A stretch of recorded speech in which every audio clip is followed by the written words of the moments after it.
I am the program director, as you guys have all been receiving emails from me or videos down the road. As I said, this is going to be an overview. Typically, we would do this in a classroom experience, but unfortunately, with COVID, we're unable to do that. As well as, if you have not been made aware yet, all of the theory portions of this paramedic program will be online. So this orientation is also going to give you a step up on how your semester is going to go when it comes to theory. And we'll talk a little bit more about that. Dr. Rehart, are you online, sir?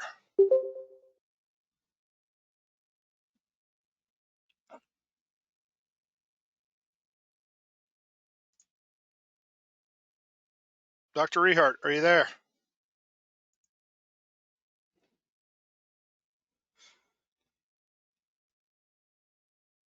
All right. Well, assuming I just spoke to him about 45 minutes ago, he was getting the login information. Dr. Rehart, is that you, sir?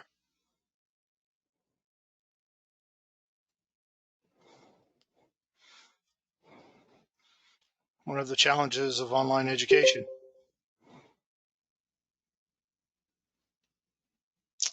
All right. So anyway, Dr. Rehart is our medical director here at the Lancaster Consortium for Emergency Medicine Education paramedic program. You will see him on and off throughout the year, as he will be making teaching engagements with us for not only lecture, but also for labs as his schedule permits. Dr. Rehart, you there? I am here. All right, everybody. I was just giving a little rundown. Everyone, I'd like to, if you have the availability, Dr. Rehart, to show a webcam. I'm on. Okay. We're not seeing it over here. That's all. Let me try again.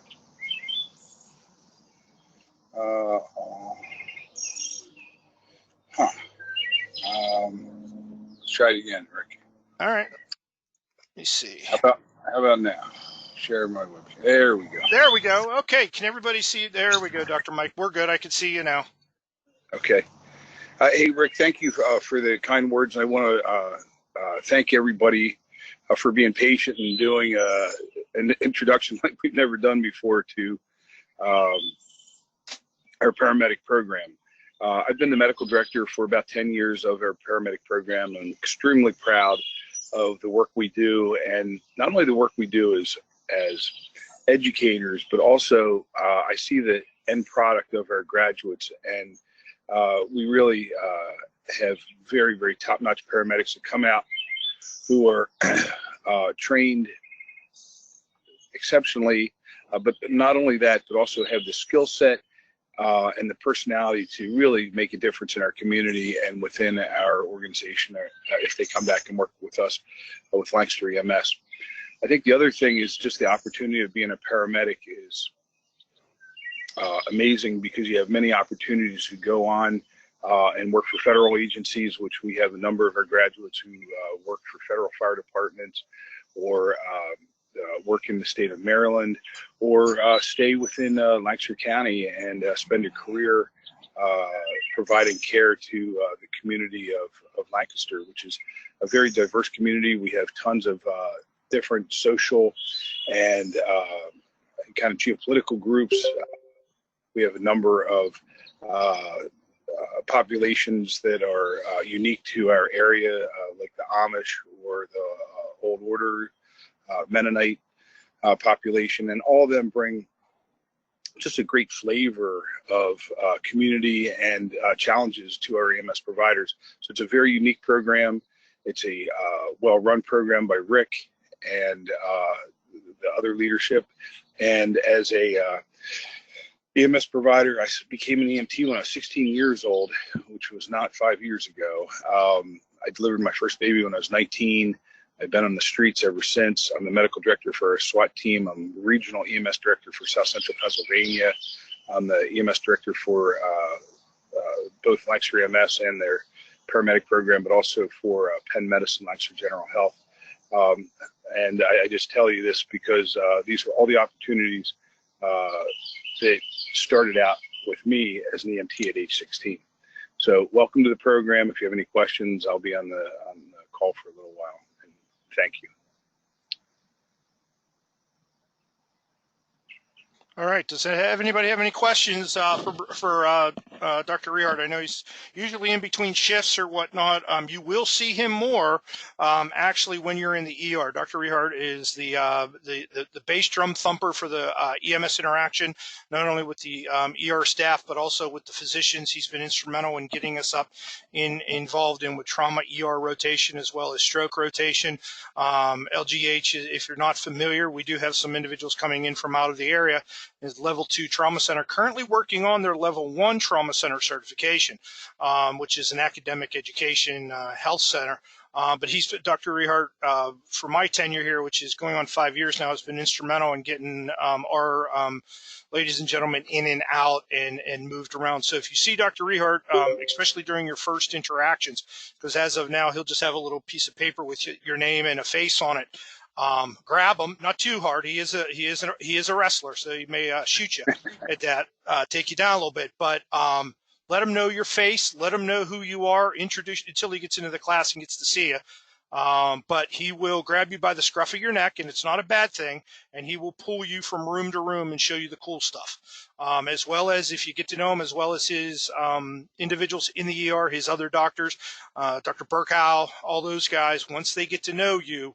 And again, this takes time. You are not going to be, the rock star first day in clinical, but give yourself 6-7 months. Let them know who you are. Let them show that you're willing to do anything and everything to learn, and they will take you on a journey that will start and finish when you're done. But as long as you continue to learn, it's something I've learned about Dr. Rehart. You ask him a question, he'll get back to you as quickly as possible. If I don't know anything, he's a text away usually, unless I call him while he's sleeping, coming off a night turn. So other than that, if anybody has any words for Dr. Rehart, I'd be more than happy to take them. Just unclick your mute button, please.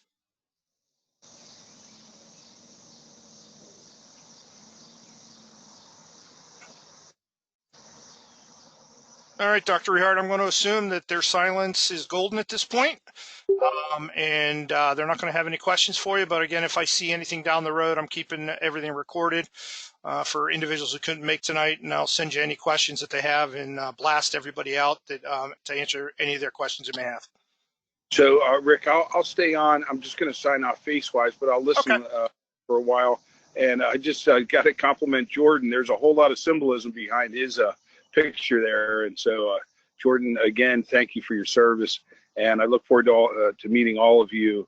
And once again, I probably missed one thing, and that is, when you rotate at Lancaster General, it is a community hospital, but it's 120,000 visit ED, second busiest in Pennsylvania. And we have a residency program in surgery and in family practice, which makes it nice for you guys because other than those two services, you're right in the mix of things. And so procedures, IVs, I try to get you as many intubations as possible. If you go to a tertiary care place like Jefferson, and I'm not picking on Jefferson or Penn, you're like 18th in line, and here you're at least like number 3 in line. So it's really kind of cool. And the other thing is, I'm just blessed to be where I'm at, and I'm just glad. If you guys call me Mike or Doc Mike, that's fine. And that's kind of the way the program runs. Is we extend as much respect as we can. The only thing I ask is, like, if you guys make a mistake, own the mistake. If something goes sideways, this is the nature of medicine. Just kind of admit it, own it. When you start kind of dicing around and fibbing or not owning up to things, that's when I get frustrated. And so I like to be a super nice guy, and hopefully I'll continue to be a nice guy. And if you make a mistake, we'll deal with it. If you lie about a mistake, then things are not so hot. Once again, proud to be your medical director. Proud to be in this call, and I'm really looking forward to meeting you. I'll sign off now, Rick. Thank you. All right. Thanks, Mike.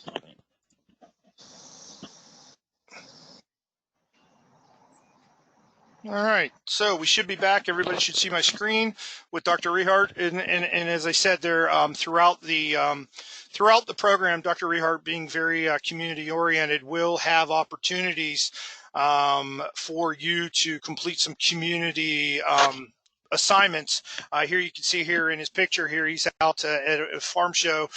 We sent some of our medic students, that's 2 or 3 years ago, sent some of our medic students out there to help him teach hands-free CPR and everything else like that. So those opportunities are available. I do know we're very present when it comes in during EMS week at Clipper Stadium. But unfortunately with COVID, for the past 4 months, we've had some unique missed opportunities that we really couldn't have. So again, thanks for Dr. Rehart for sticking in. All right, next up, introduction. I'd like to introduce Bob Hollinger, our clinical coordinator and Thursday lab facilitator. Give me 1 second, Bob. I'm looking for you over here. I'm here, Rick. Can you hear me? I can. Give me 1 second. I'm making you the presenter. Okay. That way, if you'd like to share your screen, you can go ahead and do so. Oh, I won't be that high tech for you. Okay, well, no problem. Let me switch back to my screen then and go ahead and do what you need to do. Good evening, everybody. As Rick said, my name is Bob Hollinger, and I am the clinical coordinator for your class this year. And so my number one job is to have Rick's back, okay? My number two job is to have your back, okay? So my goal is going to be to help you get the most out of your clinical experience that you can. You realize that you'll be in class for between the lecture portion and the lab portion for about 12 hours a week. But in order to get all your clinical hours in for the program, you'll probably have to devote somewhere in the area of 15 to 20 hours a week for clinical hours, whether that's the field time in the ambulance, whether that is in the ER or through many of the specialty clinicals that we'll be setting up throughout the year, such as with respiratory, with the NICU, with community paramedicine, etc.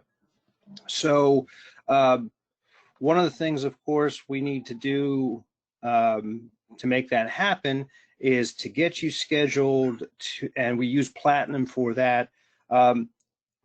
When you are out on your clinicals, you'll of course do the necessary paperwork, documentation. So part of my role is to review that, make sure that you're writing up a good patient care chart, and you begin to think like an ALS provider, because ultimately next August, that's what we need you to be, an ALS provider. But we don't want you to wait till August to start thinking that way. It's time to start thinking that way now, going beyond just the simple stuff. But don't forget, and I'm sure you've often heard this, and it's very important, BLS before ALS. You cannot get so focused on starting an IV and throwing a monitor on and pushing all sorts of medication if you can't get a basic assessment and understanding of what's going on with the patient and start from there. So start thinking like an ALS provider, but remember that training that you had as an EMT is the core of every advanced provider. It's what we do. So I will be with you most of your classes. I'll be available via cell phone, via email. I'll be your Thursday lab instructor for those of you who are going to be on Thursdays, and really looking forward to at some point meeting you face to face and working with you in that journey.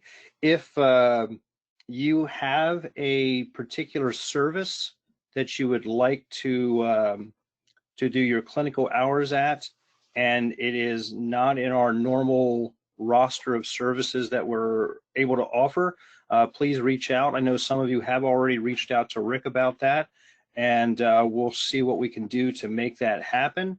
I know some of you are not from or located in Lancaster County, so obviously if there's a service that meets the criteria for being a precepting service that is closer for you, whether it's the service that you work for that does ALS, or whether it's a service one town over or whatever that that does ALS.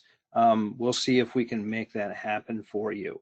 A reminder that you are the face of the program. So your interaction when you go and do clinical time reflects on the PA College of Health Sciences paramedic program. So if you do something that doesn't put a good face to that, it's not only going to affect you, it's going to affect your classmates, it's going to affect the program. So please realize that you represent the PA College of Health Sciences paramedic program when you're doing your clinical. And remember too that if there might be an opportunity that we no longer are able to do, because it's usually because at some point we used to be able to do something like that and somebody kind of messed up, and it messed it up for all of us. So as Dr. Rehart said earlier, you know, if you do make a mistake, and we're all human, it's bound to happen, just own up to it, and we'll move on, and we'll come out on the other side much stronger. So again, feel free to reach out to me with any questions regarding clinicals. We're looking at starting your clinical experience sometime in near the end of September. There's a lot of groundwork that we have to do with you in class and labs before we get you out to the clinical experience. But once we do, it'll feel like the floodgates are opening. And any questions that you have for me, I'm here to answer them now. Otherwise, we'll turn it back over to Rick.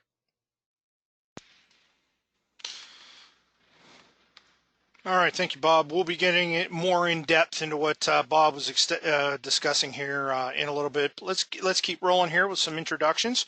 Our next instructor that you will meet if you are signed up for the Friday labs is going to be Mr. John Davids. John, are you on board, sir? I'm here. Do you want me to give you presenter so you can show your face? That would be great. Okay, give me one moment, please. Okay.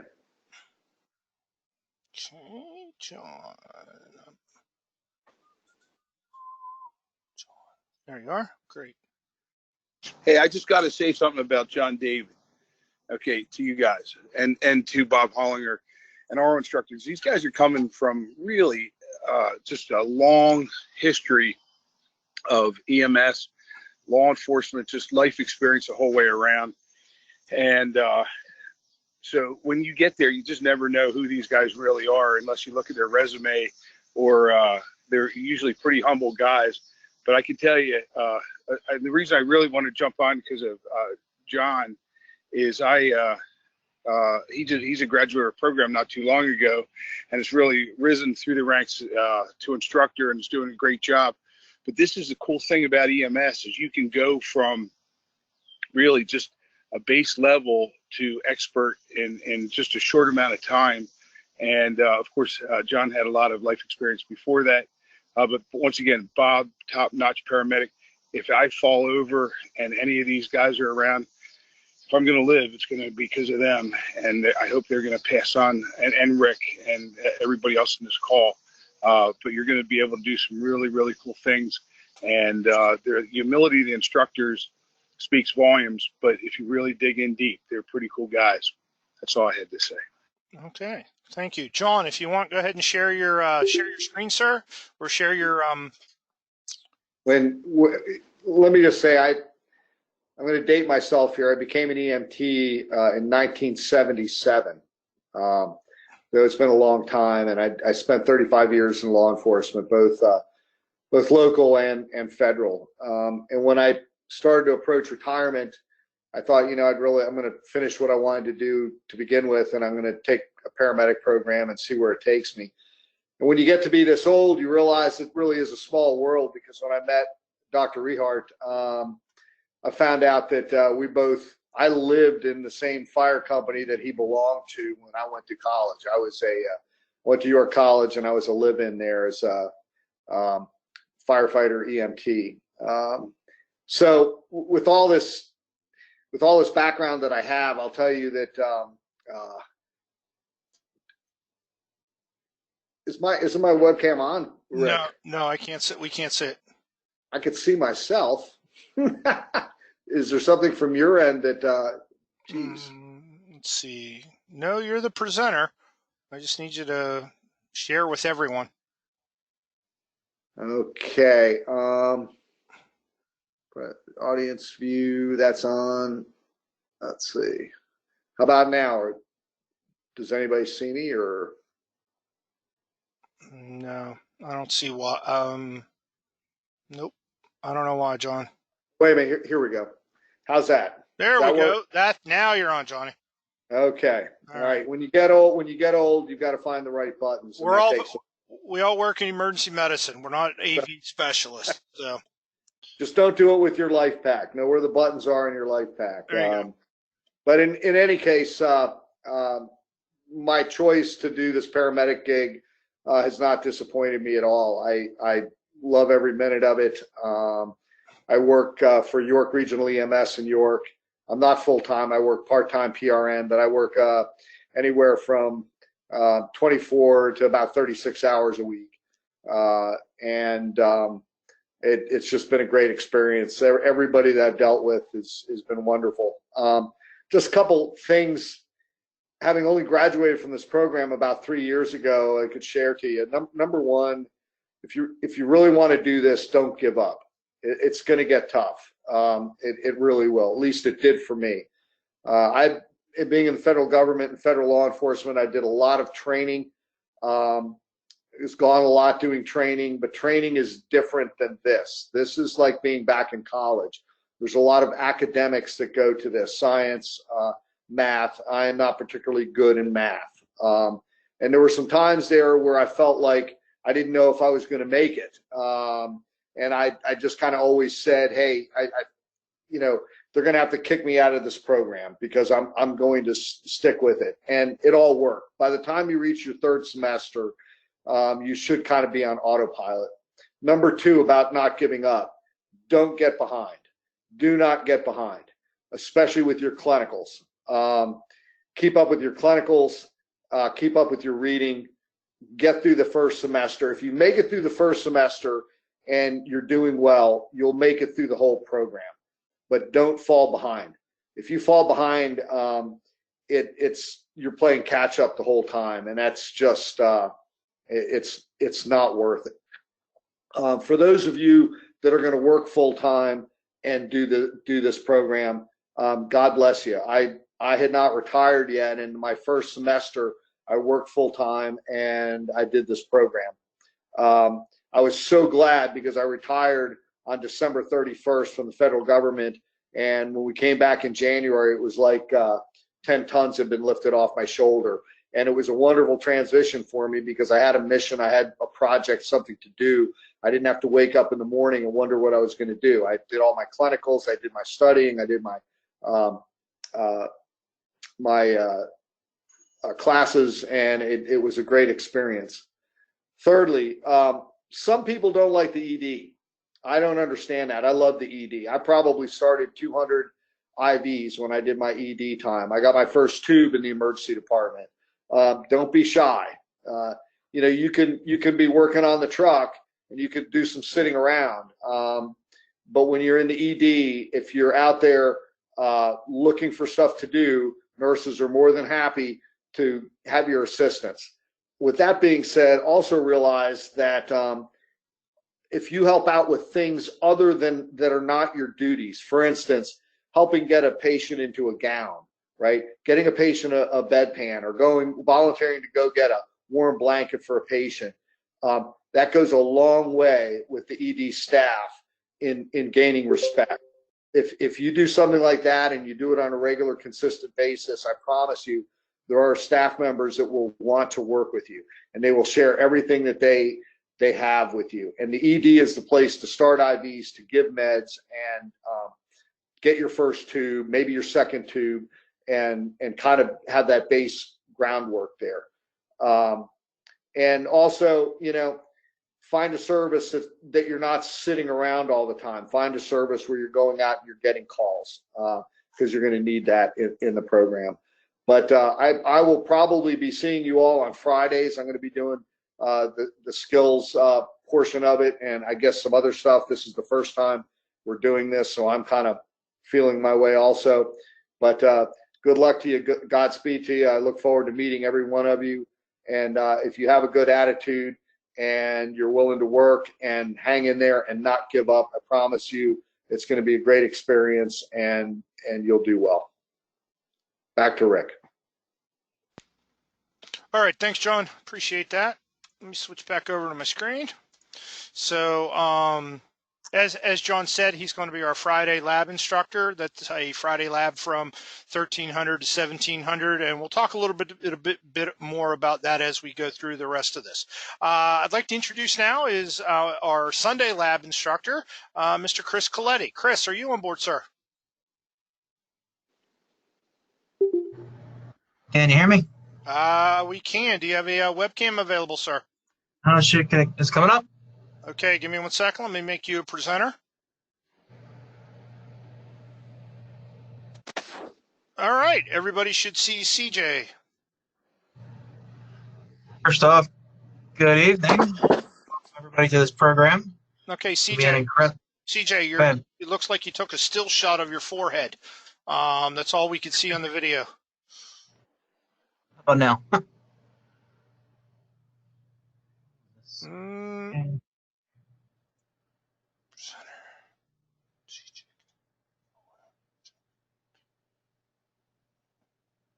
Yeah, you're still there. All we can see is your forehead. I can see his video pretty clearly. Can you? Yeah, I can see his full face. Okay, can you? Okay, on my end, it's just on my end, all I can see is his head. There we go. Okay, it was on my end. I apologize, CJ. It's all good. I just want to welcome everybody to the program. It's going to be an incredible, very long year. One of the things I remember when I went to school is they always told me, hey, say hi to your family, say bye to your family, because you're done for the next year. I don't have a whole lot off of what Bob and John said. Basically, I'm going to be your Sunday clinical lab instructor. If you have any questions throughout, no matter what it is, feel free to approach. We'll figure it out together. If I don't know the answer, I'll get you an answer. And I really do look forward to working with everybody. As my promo, which I'm not really sure what the main screen says anymore because all I see is everybody's names. I've been in EMS for about 12 years. I worked with Lancaster EMS for 6 and change. I've been a paramedic for about 6 years. Actually graduated with Bob Hollinger. You might see me working in the ER. I currently work as a tech in the ER. I'm currently in nursing school and working towards building my career. So like Mike was saying, if you want to work towards it, you can just build your career right on up. Tons of opportunities as a paramedic. Back to you, Rick. I don't have a whole lot else other than what they were saying.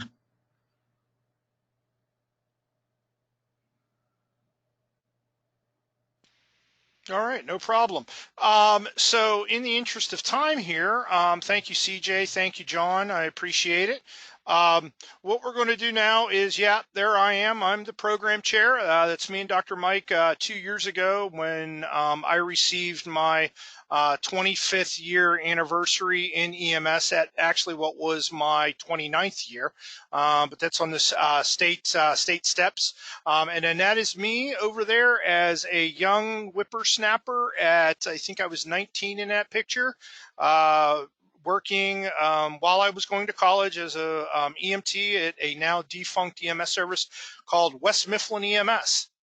But we'll get into more. You guys will see enough of me. You don't need to hear anything more about me. So I'm very blunt when it comes to this because we will see each other for 12 months. The 3 rules of paramedic education in life. And this is a spoiler alert that everything is a test.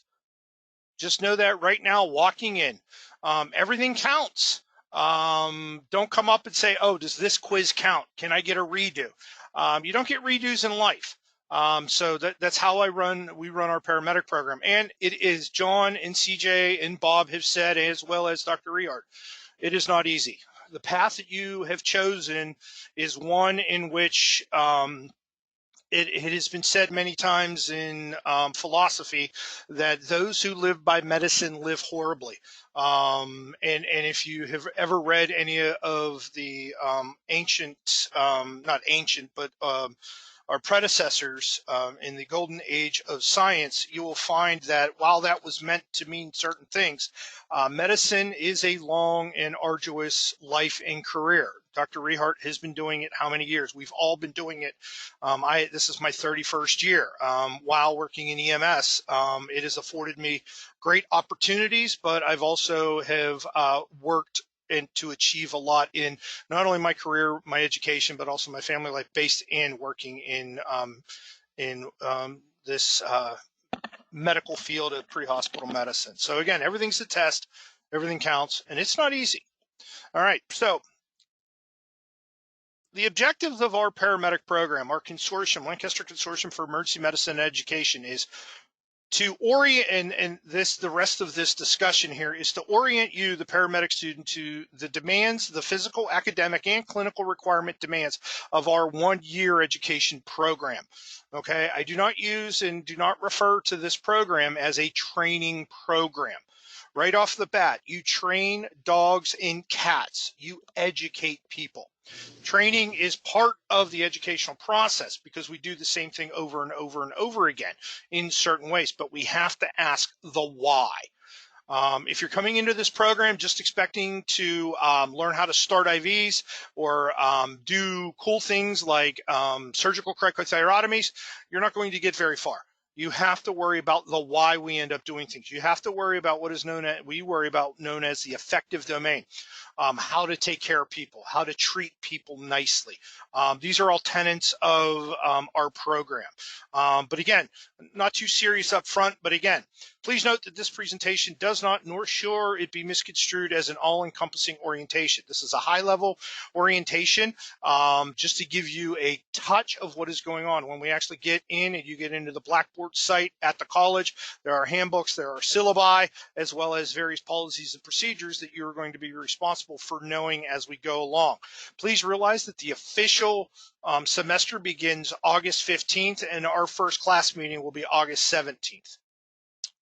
But to go back, and just so you know, as we go forward, the job and the mission of our program, the Lancaster Consortium for Emergency Medicine Education, okay, is to prepare you to become competent entry-level EMT paramedics in the cognitive, which is the knowledge-based, the psychomotor, which is the skills-based, and the affective, your behavioral learning domains. Those are the 3 overarching mission statements and adjectives that we pursue through this educational process. You're going to know why you do things, you're going to know how to do things, and you're going to do it as a empathetic and compassionate provider. That's what the effective domain is, and that's what we will strive to. Sometimes there are days when we don't reach that, but again, we try to achieve all of these objectives every day that we show up and do what we do, just like you do as a provider. Next up, I'd like to introduce Miss Candace Peterson. Candace, are you online, ma'am? I am. Can you hear me? Yes, ma'am. Do you have a webcam all set up, or is the cat taking it? Yeah. Well, Dr. Mike had a lot of bird sounds, so she's Okay. definitely riled up right now. All right. But So I'd like to introduce Candace. Candace is our representative from ProLook Uniforms, and Candace and her staff over at ProLook on Rowerstown Road has been our provider of uniforms and all things haberdashery, I guess is a word. Miss Candace actually comes to us from the Great White North. She actually does have a background in healthcare. So as you go to her and complain about certain things, she will not give you any quarter. She'll like, yep, welcome to the world of medicine. But she will be, or as well as her cohort, Greg, will be your individual that you need to contact about gathering your uniform needs as we go forward. So give me 1 sec. Let me make you presenter. And you should be good to go, ma'am. do I have to push anything? I'm sorry. I'm Nope. technologically not inclined. Okay. Nope. I got you. You're good. Okay. I want to congratulate all of you for signing up for this amazing opportunity to become a paramedic. I've had the pleasure of meeting quite a few students going through this program, and I'm very, very excited for you. And if ever you need somebody to be your cheerleader, please just stop on in, and I'll do whatever I can to make your day better, other than help you with your homework. So. I wanted to let you know I recognize quite a few of your names, not only because of Lancaster EMS, but also some of you have actually been in to try on some polos. I encourage all of you to come to the store and actually try these polos on, unless you're familiar with the way proper ice polos fit. Especially for the gentlemen, they do not fit very normally. And once they get embroidered, it's kind of hard for me to take them back. So please make a chance to come into the store and try on the polos so that I can get a move on your uniforms. You are required to be in full uniform once clinicals start, which I understand now is in about 5 weeks, maybe September sometime. Yes. I also encourage all of you to take a good look at what uniform pieces you already have, your boots, your pants, your belts, make sure everything's in good condition. If you need any of those items, we have a great selection in the store you can try on. Yes, you're actually allowed to try things on. We do ask that you wear a mask in the store and use hand sanitizer that we provide at the door. And we will sanitize the change rooms and do everything we can to keep you safe right now. But it is imperative that you come in and get this uniform order moving. Some of you may have been in a little bit earlier and realized that I still have not been able to complete your uniforms. We have some back orders happening with almost every single manufacturer out there due to COVID-19. Highly recommend that you start coming in so that I can do my thing and get things completed for you as quickly as possible. We do have some reduced hours right now, allowing for opportunity to schedule appointments if you wish to be, for anyone who wishes to be in the store without other customers breathing down their neck. So right now our current open for business hours are Tuesday through Friday from 10 until 4. But you are welcome to schedule time before those hours, after those hours, on weekends, whatever I can do to help you out. If that does not work, since you are all going to be very, very busy people soon. So we carry pretty much everything that you need, and if I can't find it in my store, I'll help you find it somewhere else as well. So it's been my pleasure to meet all of you, and I wish you the best of luck. All right. That's all I got. All right. Yeah. Thank you, Candace. Should you need anything from Ms. Candace, I put their phone number up here, as well as they are available at prolookuniform.com, as well as I've sent everyone the order form. Should you need anything, their phone number is available down there on that. You could follow up with her as needed. All right. So what I'd like to do now is something that we started doing a couple years ago, and it is to give the incumbent students some time with our either graduates and or current students who are prepping to graduate. This year, I'd like to introduce you to the 4 individuals that Bob and I have asked to come and talk to each one of you, and each one of these individuals has a unique story. Each one has a unique point of view. We have a mom. We have a young gentleman right out of high school. We have a gentleman driving from the Philadelphia area to come to us, and we have a veteran. So each one of these individuals have different points of view. With that, to this point, Mr. Barriskol, Mr. Engelstad, and Ms. Grimm are our current students that have been exposed to a year like no other. They are part of, unfortunately, what I have to asterisk as our COVID class. And then Mr. Alvord, who is a graduate of last year's class and who is out working as a paramedic now. So I'd like to turn it over. We're going to talk to everybody here in alphabetical order. So Jordan, Sam, B, RJ, and then Miss Grimm will finish up the discussion. I encourage you, once everyone is done, to ask questions. They've been provided with some talking points. I sent them earlier, and I hope that each one will be able to give you their point of view. But also, we'll hold all questions with any of these four individuals until everyone is done. So Jordan, if you give me one moment, sir, get your camera ready. I will go ahead and switch over.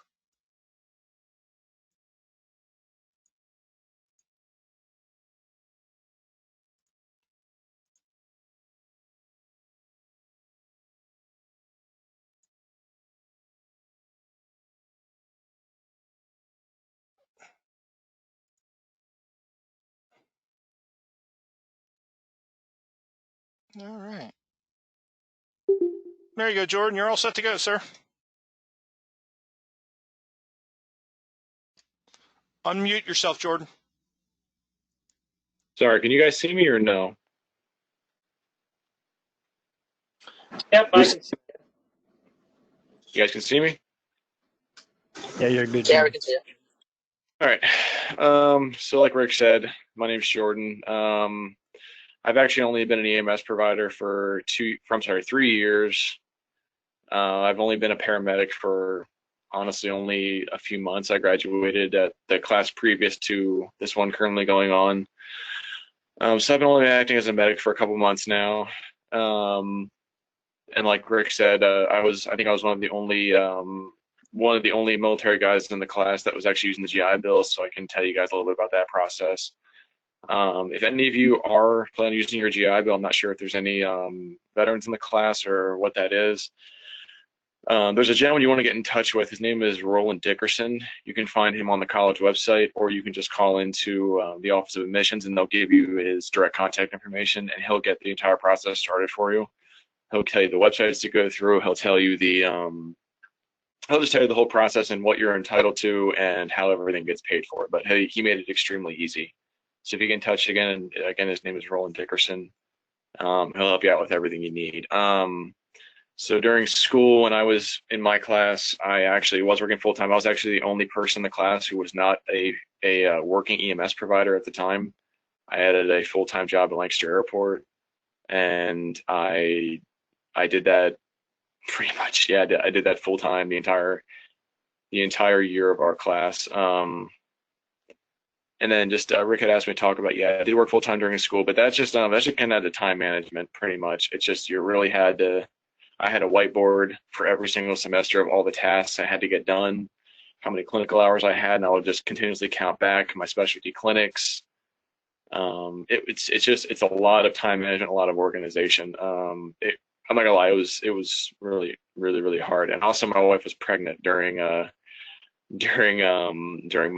class, so I'm very thankful for my daughter, but again, that was very challenging because my daughter was actually born during Christmas break, so that was just a nice, fun added challenge to the mix. But pretty much just Rick had asked how during my class how we coped with it and that kind of stuff. So like I said, it's a lot of time management. One thing I will say is there's a ton of information that you're going to be learning and reading, but you also got to give your brain a break every now and again, because if your brain's constantly going a million miles an hour for a year straight, you're just going to crash and burn. So you really need to, like I would usually set aside one day where I just wouldn't really touch anything EMS related. I would just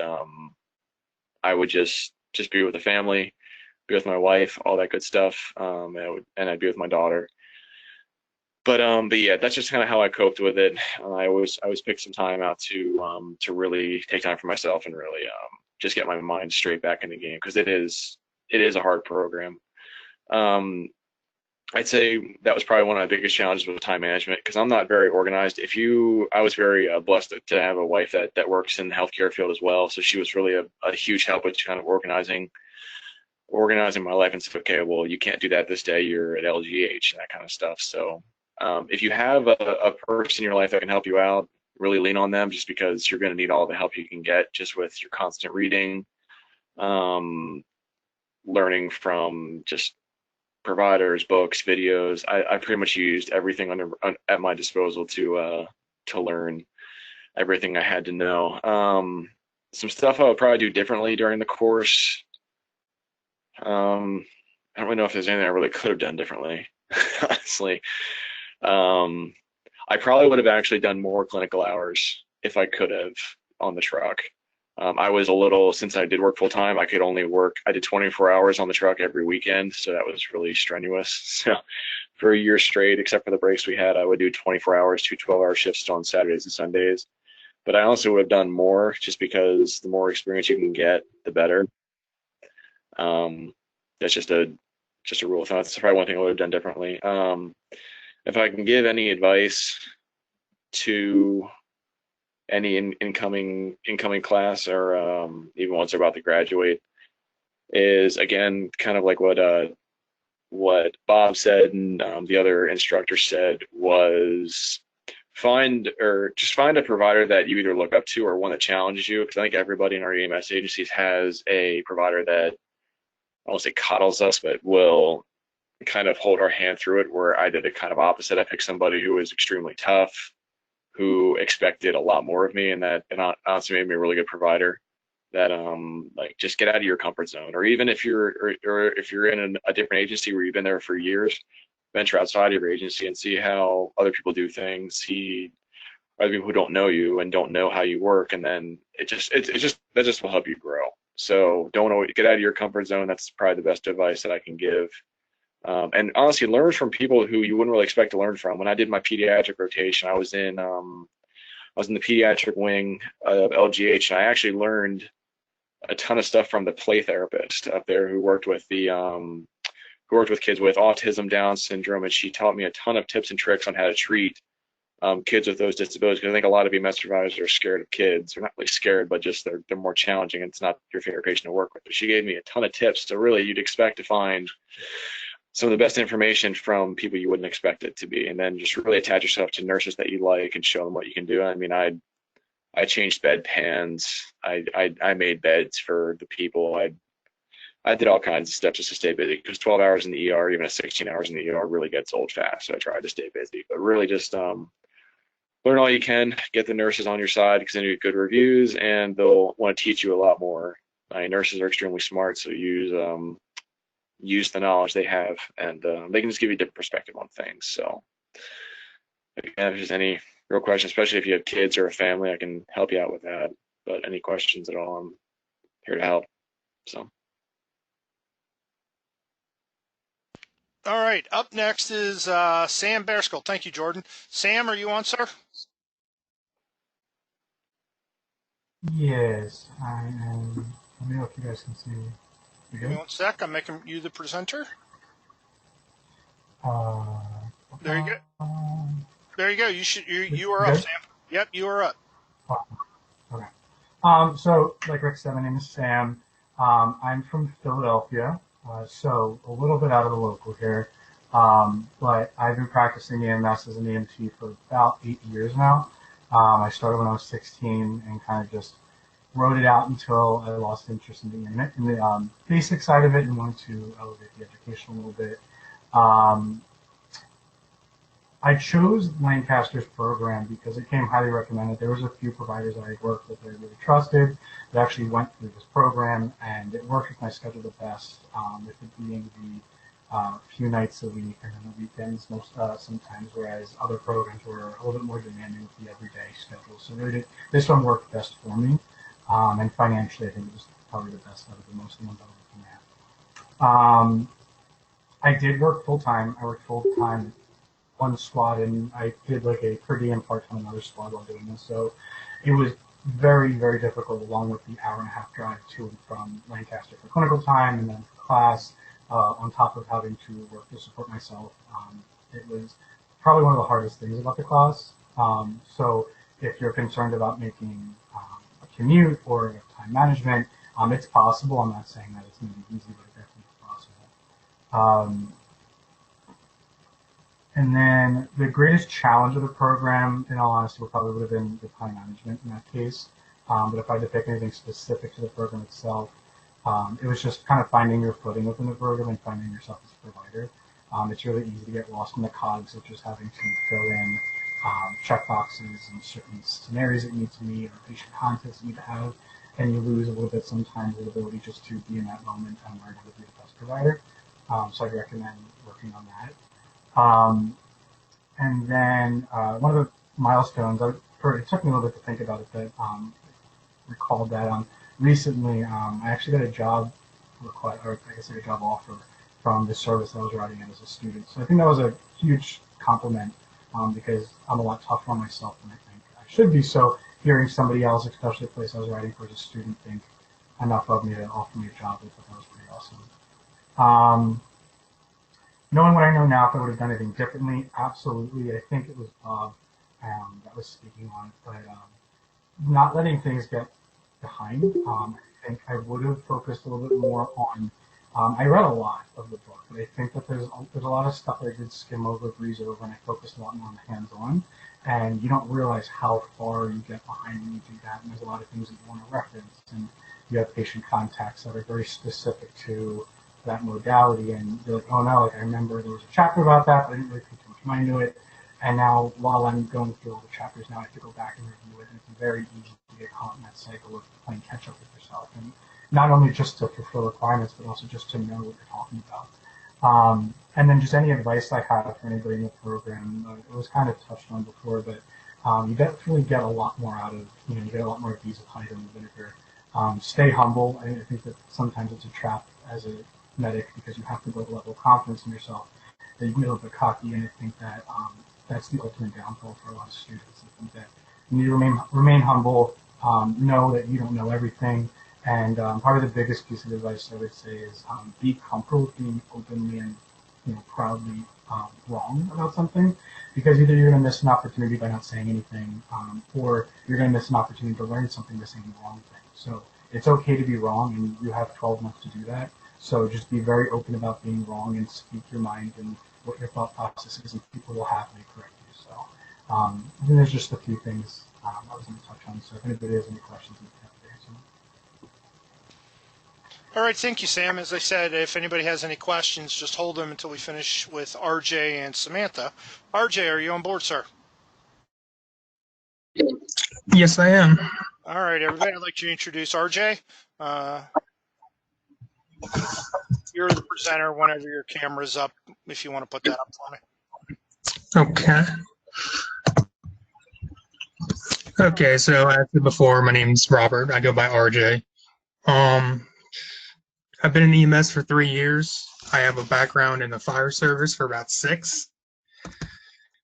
So I'm kind of going off your list you sent me here, Rick. Why did I choose this program? I'll be honest, I chose this program because it came highly recommended by a couple of people I work with, especially the one guy I'm talking to is Brian Reger. He actually graduated last year. I also chose this program because it's the fastest and it's also the cheapest for me. As Rick said, I'm pretty much fresh out of high school. I graduated 2 years ago. Don't really have a lot of money saved up, so definitely it's easy in the pocket with this program. I worked full-time up until the program because I'll be honest, me as a person, I am not very organized. I was not organized in the first semester of this program. So I actually did drop the part-time. If you have a significant other, so I don't really have a significant other or children, but I was part of a live-in program with my local fire department. I actually had to give that up just due to the demand of the program, which kind of was upsetting at the time, but everyone at my department was there, and they said once it's over, I can always come back. So that was always good to know. I guess one of the major milestones in this program was actually making it to 3rd semester, and now coming towards the end of the 3rd semester. The first semester, I really wasn't 110% confident thinking I could make it all the way through. So being here at this point, I'm extremely proud to make it this far. What is one thing I would change? One thing I would actually do differently, and I was told by multiple people, was before you're even in the class for the night, study pharmacology and cardiology. Those were kind of the 2 areas I struggled in at first for a little bit. I was told to study it. I was kind of had an attitude of, oh, I'll pick up on it as I go through it, and I was kind of behind the 8 ball on that a little bit, but I'm doing a lot better now. The only advice I can give you is what Sam said: stay humble. You're not going to know everything. Always take each day as a learning opportunity. And probably the best way to get through this program is just take it one day at a time. It's going to get stressful. It's going to be hard, especially doing all the clinical time in the emergency department, doing your field time, doing your specialties.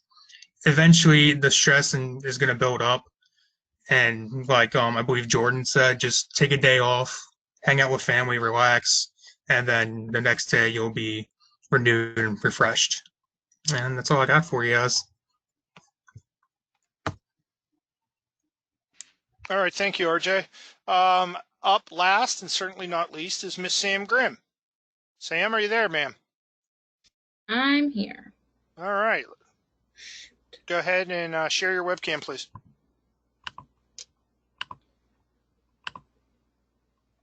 There we go. Can you see me? No.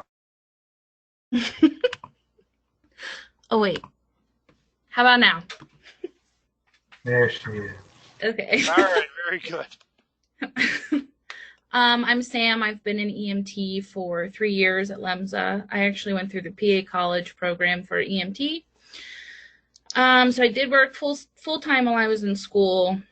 Lucky for me, I have 7 on, 7 off. So my 7 days off, I was able to get all of my clinical work done and then just be an EMT for 7 days. I do have a 2.5-year-old daughter. She and I lost a lot of time together this last year, but what had to be done was getting done. If you have kids, I suggest taking one day every 2 weeks and just, making that time for you and your kid or even your significant other, because you still need time for you. And it's very important to have that. She's grown a lot in the last year, and so I missed a lot, but it's all for the better because I'm going to get a raise, and that's what I want. I chose the program because LEMSA paid for it, and I don't have the flexibility to go to other programs that are full-time. So getting the chance to only go to school 2 or 3 nights a week was definitely better for my schedule, easier for me. Challenges in the class are like everyone else has noted. You get stressed, you get overworked, you're tired, you need to learn time management, and that's really hard sometimes. Also, in the ER, I felt a lot of, I don't want to call it sexism, but chances that I stepped up, I asked for opportunities to intubate, I never got them, and just keeping my cool during that because I have a little bit of an attitude problem. So being able to keep my cool and just learn from them doing it and watching them do it was important. If you get denied something in the ER, still watch. Don't leave because you're mad. You need to stand there and they're going to explain it to you the best that they can, and you have to take it for what it is. And really, everything's going to click eventually. In the first semester, you get so much information dumped on you, and then you are like, all right, I don't know if I can do this. You get through first semester, you have a break, you come back, halfway through second, everything clicks, and you finally start getting it, and you can start doing what you learned and being able to put what you've learned into practice and become the lead medic.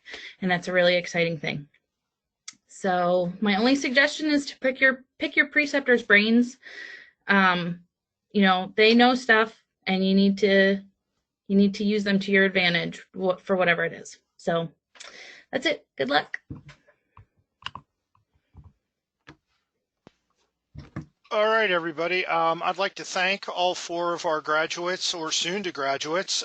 Does anyone have any particular questions that they would like to ask Jordan, Sam, Samantha, or RJ?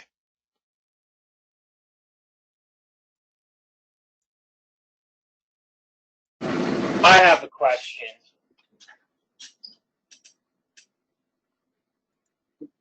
Okay, who's speaking? Ian. So Ian. something they all touched on was time management being incredibly important. And I was wondering if they could give any like tips that really helped them, because I believe it was Jordan that mentioned that his wife was very helpful. Like he found someone who he could rely on. I was wondering if there were any other tips they could provide for time management. I'd be willing to touch on that.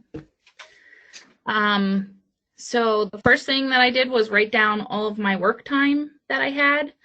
And then from there, I could schedule my student time to make sure that nothing overlapped. And then you also have to schedule in time for yourself to be able to do schoolwork. So literally scheduling your life for the next year to a T is so important, because you're going to be able to get a lot more done. So if you do it per semester, you're going to be better off than if you do it per every month.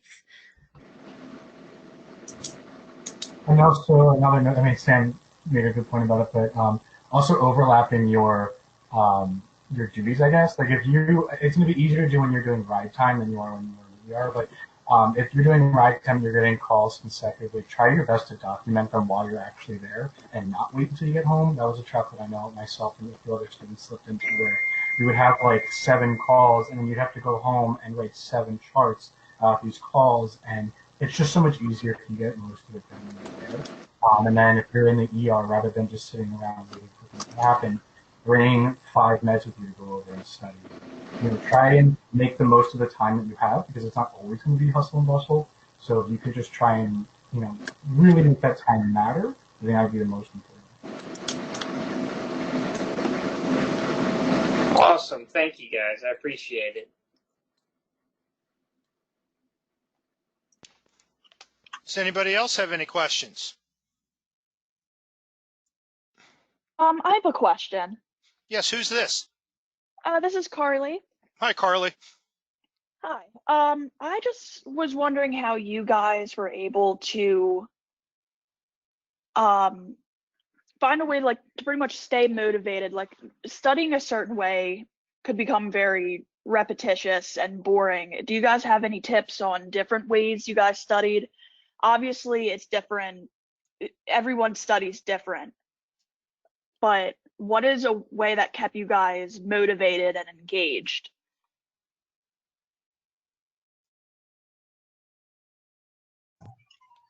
So one thing that really helped me was one day I would sit down and read the chapters that were assigned, and then I would actually go as far on to go onto YouTube and just look up videos about what was in the chapter, or while reading through the book, I would actually find something that caught my interest. I would just look it up. I used third-party apps that went over stuff that was way ahead of my time, but I still wanted to kind of, I guess, get an early start on it. So videos are definitely a lot more helpful, especially if you're like me and I do not like reading at all. But if you can find a video that explains it just how the book has it, that's going to be one of your big helpful tools right there. Rob Yeah, definitely hit. RJ. Go ahead. Go ahead. I'll say just that Rob hit on a really important note, that don't rely on the books that you have from the class, because they're only going to get you so far. The way to keep your brain, constantly moving and thinking about different things is finding other resources. Like at the recommendation of one of the nurses, I purchased the emergency medicine manual, which is significantly outside of our scope of where we really need to be, but it does a good job of breaking down a lot of the things that you're going to see through hospital. It gives you a different edge to the way you think about things. And then when it came to medications, what I did was I would go in every check I would do either at work or during ride time. I would, grab a med from the box, and I would, have to list to myself the dose, the route, the reason I'm giving it, the contraindications, and that always kept me good on the meds. So it was, rather than just reading it off the paper, actually holding it and seeing it, and that's a good way to, put it in perspective. So what I was going to say is that when you hear something that you don't know, what really kept me motivated was to look into it. Even if it's not at that moment in time, I would write it down in the notes in my phone, and I would later get back to it and research it and figure it out.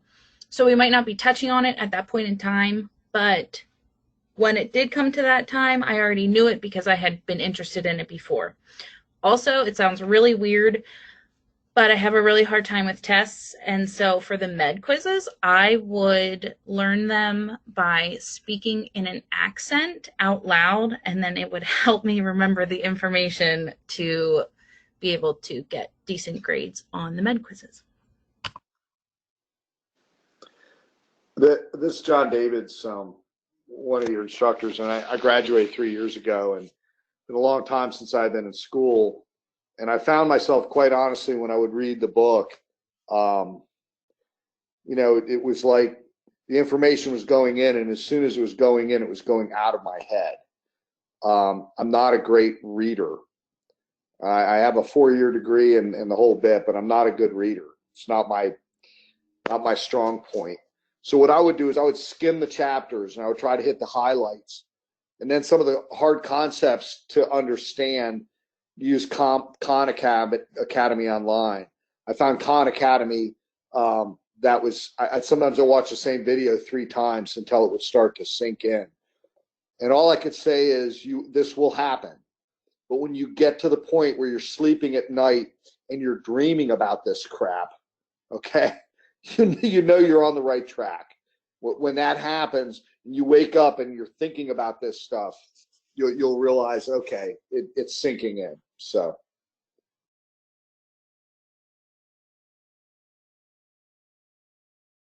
Hi, this is CJ. Elaborating a little more on what John was saying. So something that always helped me is working now with nursing school too. You learn to pick what's important or what you feel to be important in the text. It's not going to help you. And I like to kind of like get the concept and then go teach the concept. So I'll go and teach my wife. I'll go teach a friend, a partner on the truck. Just kind of teach them something. And as you're teaching them, you're actually learning, you're like relearning the material, and you kind of get the mastery of it as well. So that's just my tip. This is John Davids again, just to fill in one blank. My wife's an RN, and she has her BSN. And we got to a point in the class with certain subjects, because she worked in OBGYN. We got to certain subjects where she just looked at me and said, and she used to work in cardiac care, and she would say, "This is way beyond me. I don't know. I can't help you anymore." So that will happen too. So don't get discouraged. Just keep going over it, finding resources on YouTube, ask your preceptors.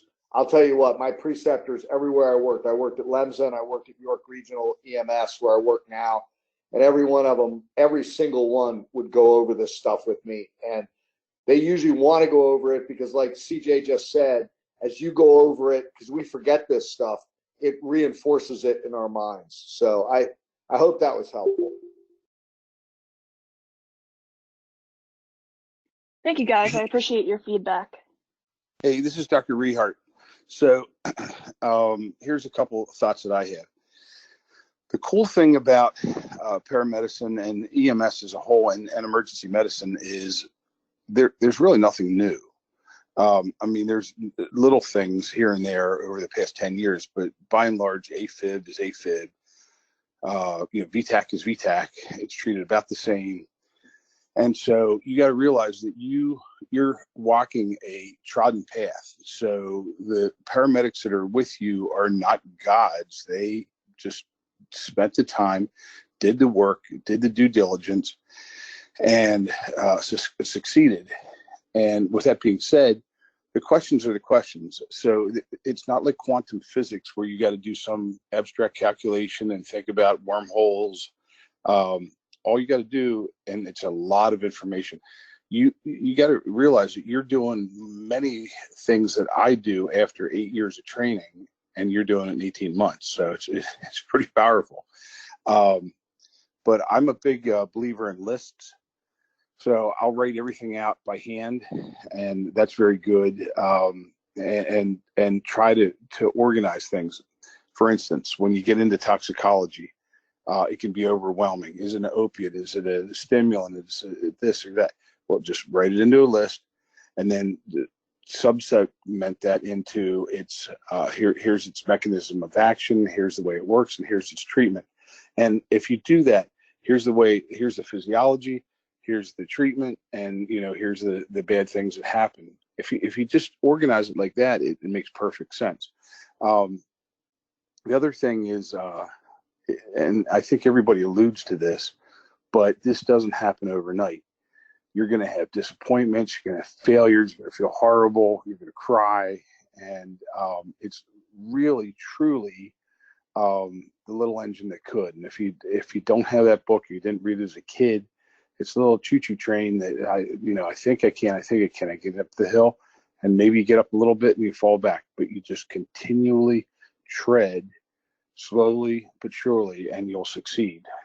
Don't get overwhelmed. Study and realize that every question that you're ever going to be asked has already been asked somewhere. So review articles, review tests. They're all there, and it's just take it easy. Try to draw it out. And the last thing I'm going to say is this kind of concept of mnemonics, or linking things together for memory.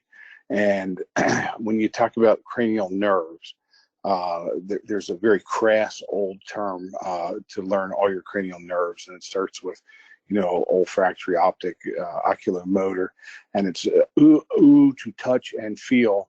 And I'm not going to go the rest of the way because there's any number of things that are not appropriate now. But if you do those things, then memory becomes very, very easy. So the last part I'm going to say, EKGs, they drive people crazy. Oh my God, there's really only about 13 rhythms you need to know. There's only about 8 different regions of the heart you need to know. Inferior, anterior, posterior, lateral, and all those. If you look at it, you're like, holy crap, I'm never going to learn this. But if you just say, let's compartmentalize it, let's look at it. And Dr. Rehart's been around, not the smartest guy in the world, but you just put it into a box and you go from there. And the last thing I'm going to say is the importance of family and taking a little bit of time, or some time that's quality time. And it's amazing.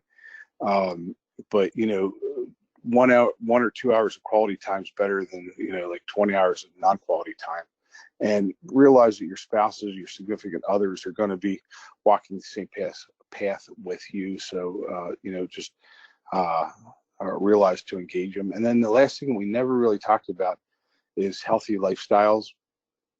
And I think that I wrestle with my weight my entire life, and so it's very, very easy to gain a ton of weight during the paramedic program because you're stressed. It's a source of pleasure. It's a source of relaxation. You're not exercising, but stepping on that scale every day might add a little bit of stress, but make you feel a lot better when you don't gain 20 or 40 pounds in a class. So that's all I got to say. I hope that helps. Yes, do not fall into the McDonald's trap that is on Greenfield Road. If you never go there when class is over, then you'll never want to go there the whole year. Don't do it. It's not worth it. Well, I'm going to completely contradict what you just said and say that a fun little thing that we learned was that the American Bar and Grill has Wi-Fi, and they open at 3:30, and your class is at 6. So, great place to study and hang out. Take a test if you need to. Be responsible. All right, everybody. It is 8:15. I'd like to thank everybody who logged in this first hour and 15 minutes to give their point of view. Again, Dr. Rehart, thank you. We're going to touch on a lot of the stuff that you asked Carly and Ian, some stuff that will help you through, as well as the college. Please remember, you're attending a college, and there are supports for you, even though we are there in the evening.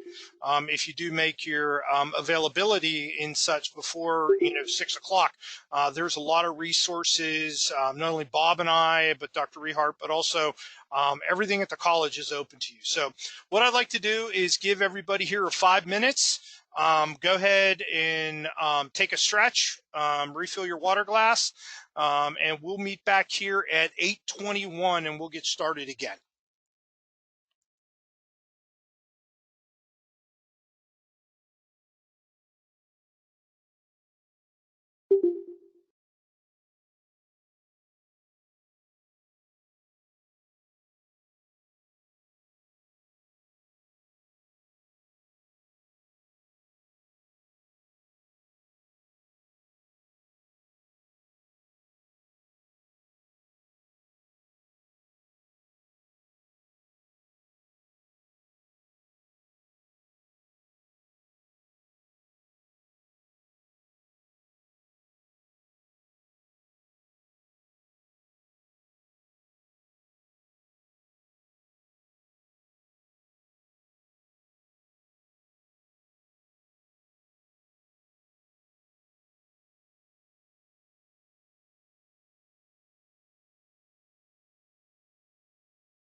Okay, everybody, it's 8:20. We're going to give one more minute. We're going to get started again.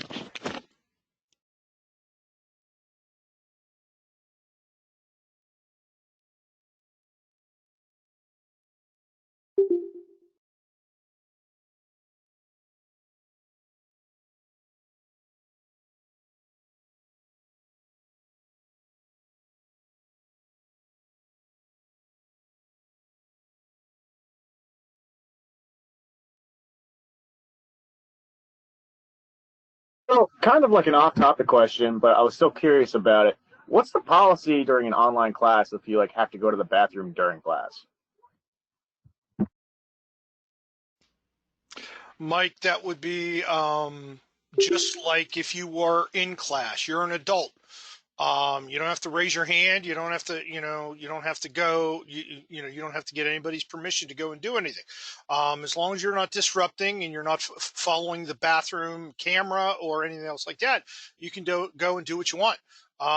You'll miss any questions if there are any at that point. But again, the classes will be recorded. They won't be available for about a week or two after the fact because of download times or anything like that. But again, you're at home. You do what you need to do. But all classes, and we'll get into this, all classes will be live. So. All right, it is 8:22. Answering some questions there. Please remember, if you have not already done so, please send a chat to me, log into the chat box, and please put your name with your certification number. That way I can validate that everybody's been here, please. One of the ideas of following along, I know, with online learning, if we're not actively watching people, they will get up and go to the bathroom. Sometimes they don't come back.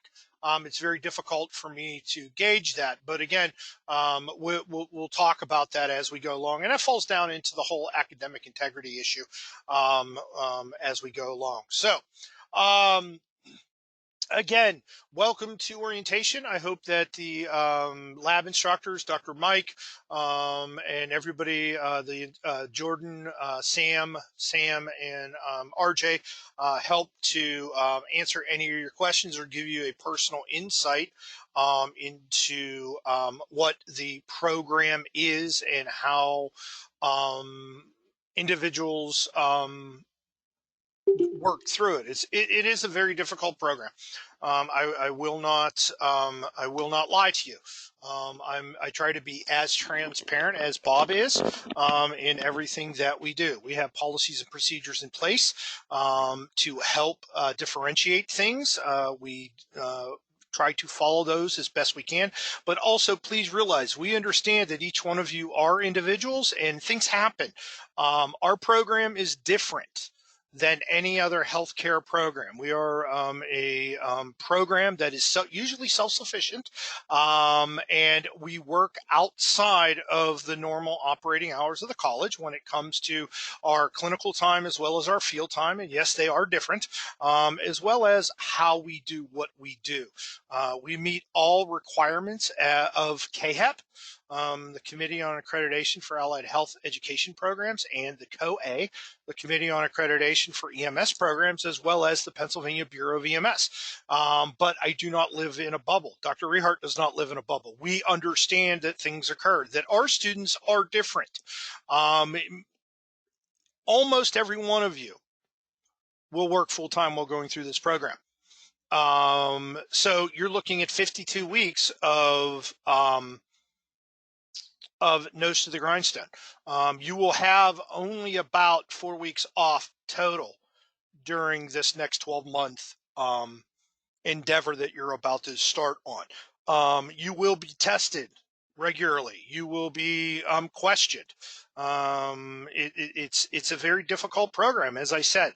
But Bob and I will bend over backwards to assist you in any way, shape, or form.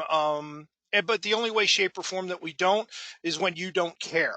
We'll be perfectly honest with you. If you don't show the initiative, if you blow us off or you blow something off, this is a college level course.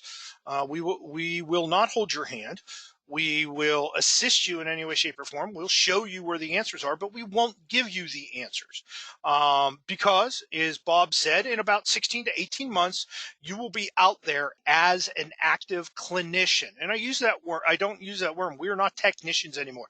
The educational process that you're about to embark on, when you are done and successfully complete, you will have the skill set of a second-year medical resident in emergency medicine. But you will have the background education of someone with 2 years of an undergraduate degree. EMS, like nursing, relies and pulls a lot of information from all of the basic sciences, from biology to chemistry to physics, to engineering. And you have to learn it all. The job that we are preparing you for, as well as your boards that you have to sit for, are extremely competitive and very difficult. So I would, I'm very adamant about that. This is not a cakewalk. If you're a procrastinator, you're going to have a hard time. But again, it's anything like that. And please, again, yes, I am the program director, but I'm also a 30-year medic.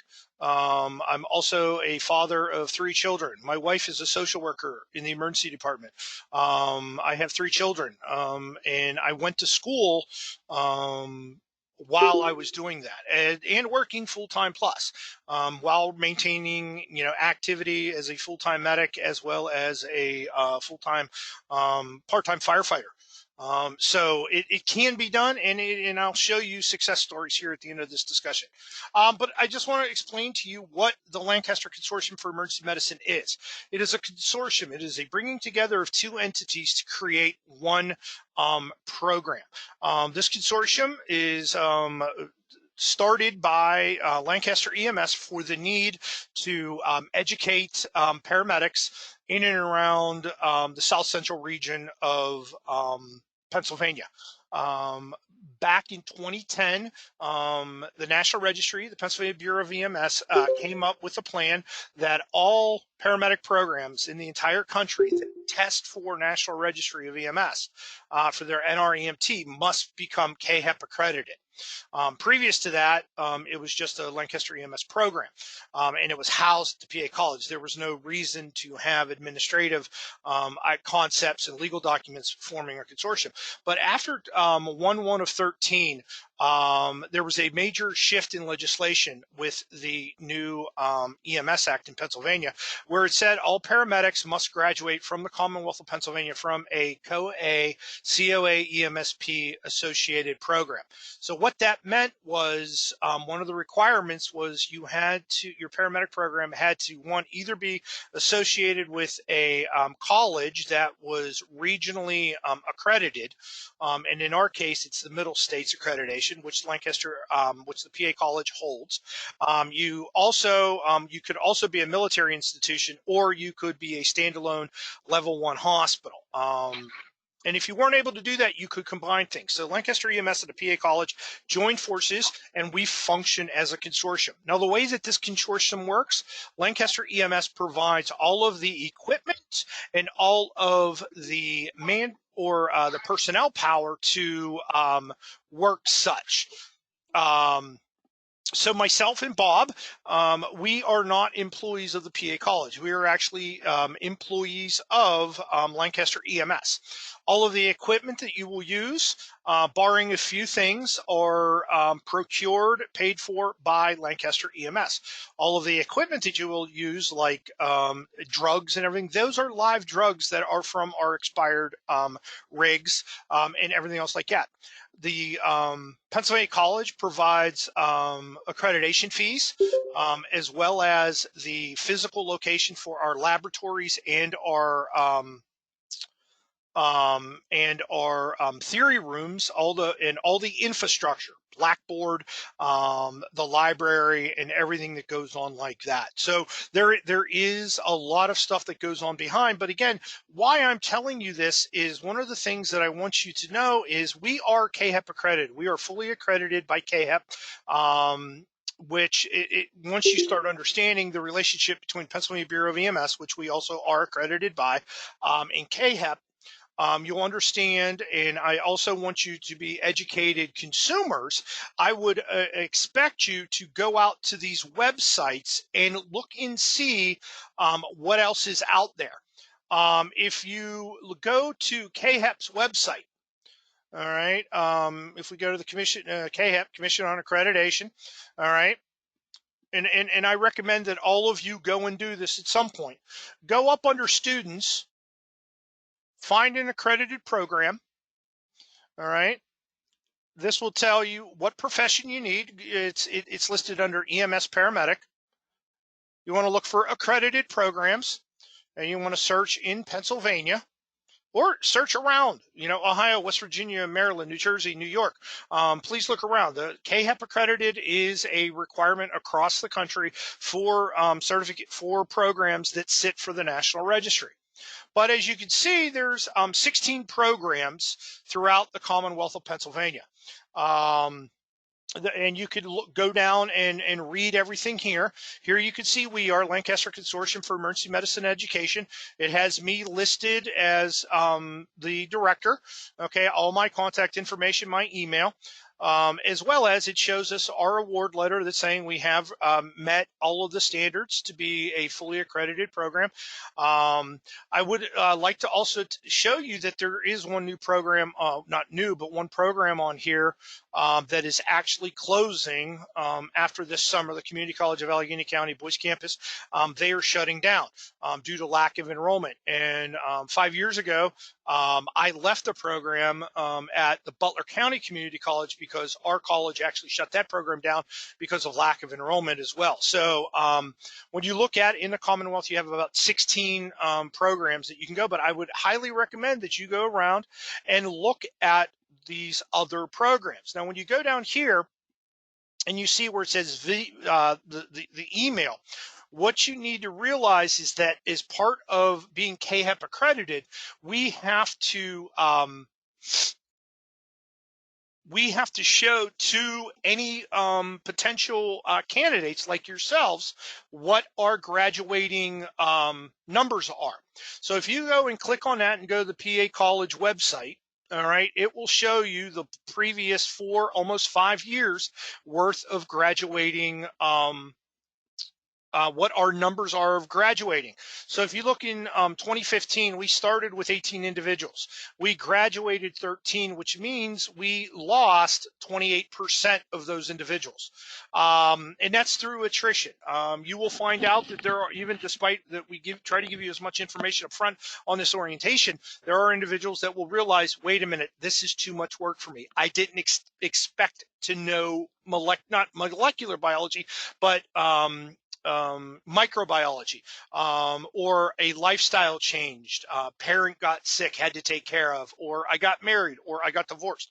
So we do have individuals that do drop out, as well as we do have individuals that do not meet either clinical progression because they didn't do their clinical time in a timely fashion within those semesters, or they did not make academic progression. Our program is not easy. Our program requires a minimum passing grade of 80% per semester. That's aggregate across the entire semester. And if you only get a 79%, you are unsuccessful with that. So please be mindful of that. Now, certification exam, that is individuals that sit for the National Registry of EMTs, ALS psychomotor, and ALS, what is known as a CAT test, computer adaptive test. Very, very, very tough test. Right now, they're expecting there are anywhere between 750,000 to 1 million questions available on that computer adaptive test. And you have to pass at least 5 separate sections of that. And we'll talk more about that as the time progresses. But as you can see here, in 2015, 13 people took the exam and 10 people passed. But of all 10 of those individuals, they ended up working or continuing on their education, furthering on into a work environment.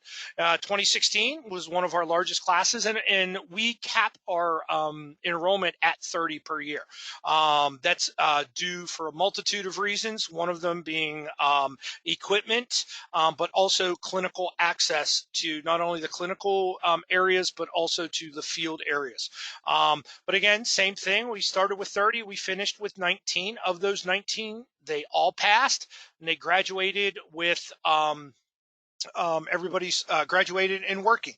2017 class, we started with 23. We again finished with 15. And if you look at these numbers across the board, these are comparable with national numbers. Our program is extremely tough because individuals that come in from an EMT level and they don't expect the information to be presented to be very difficult, when in fact, it is extremely difficult. As I said, it is college level biology, mathematics, physics, in chemistry, physiology and pathophysiology, and A&P is the big one.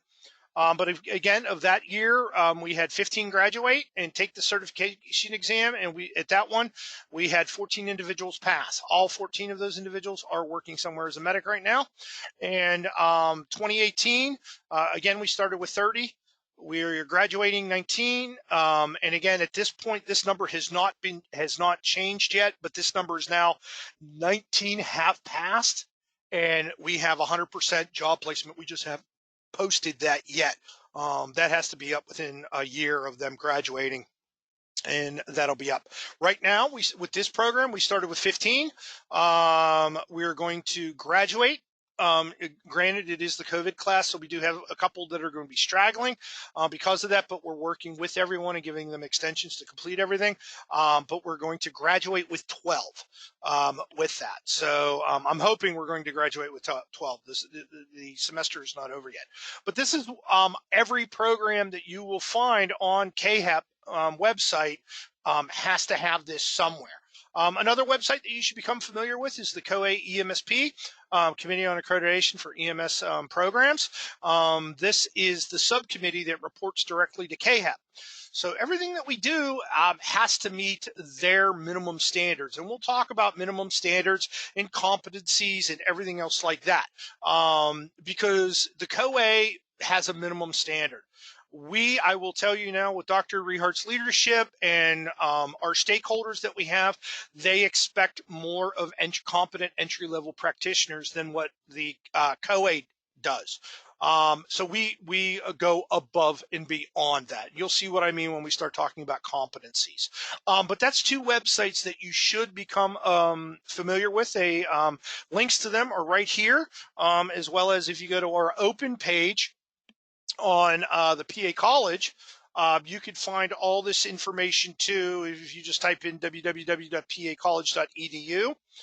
Go to admissions, and here you'll see requirements, tuition and fees, student life, and then under academics, under our degree program where it says certificates, that's where you will find all that information I just showed you off of the KHEP website. The next thing that I want to tell you is we also maintain program accreditation as an ALS and BLS training institute with the Pennsylvania Bureau of EMS, and we function through the Regional Council, EHSF, which is located up close to Harrisburg. Now, I know some of you are from outside of that region. And that's okay. We accept everyone. But the one thing that you do have to provide me, if you haven't done already so, even though you probably applied it to Castle Branch, is I need copies of your current EMT card, front and back. And if you hold a National Registry card, I need you to provide me that as well.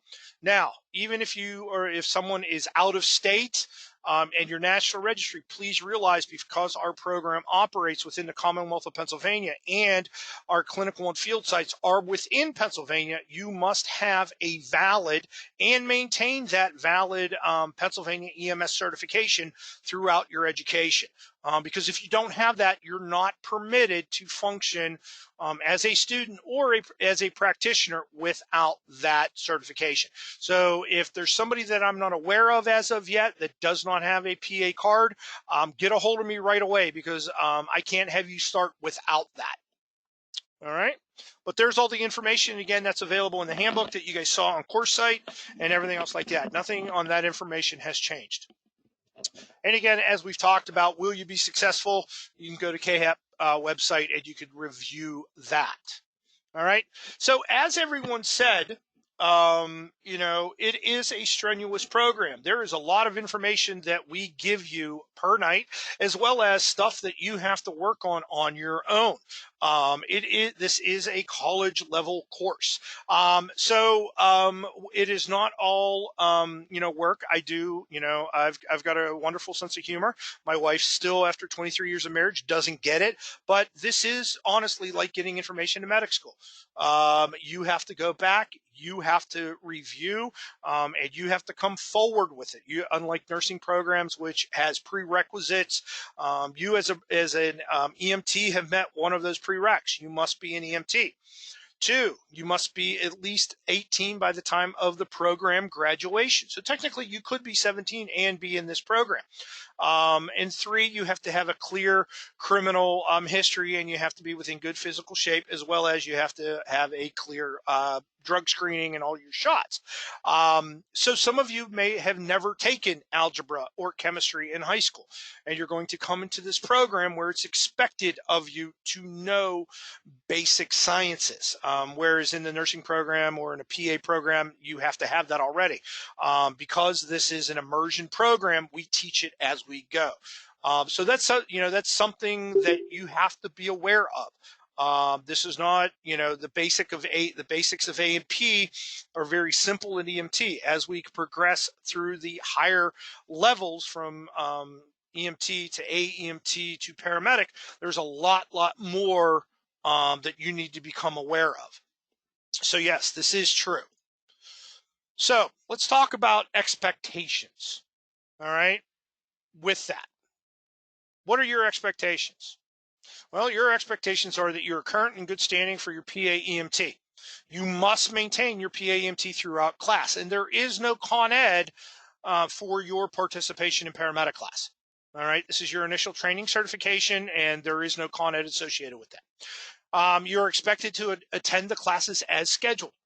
You're expected to attend your clinicals as well as all of your field experiences. You're expected to be there on time, and you're expected to take part in all of those experiences. If that means that the truck needs cleaned, your job is to assist your crew. Now, that does not mean that you are their indentured servant for the day, but you are expected to assist in those day-to-day. Because not only are we educating you in becoming a paramedic, but we're also educating you in continuing for lifelong learning and perhaps getting a new job somewhere. Because basically, if you go precept somewhere, as Sam Bearskoll even said, you're on a long-term job interview. So if you want to go work somewhere and don't have a foot in the door, maybe go ahead and precept there. That will get you your foot in the door. Everybody knows your name, and you're good to go. Do all the assigned work.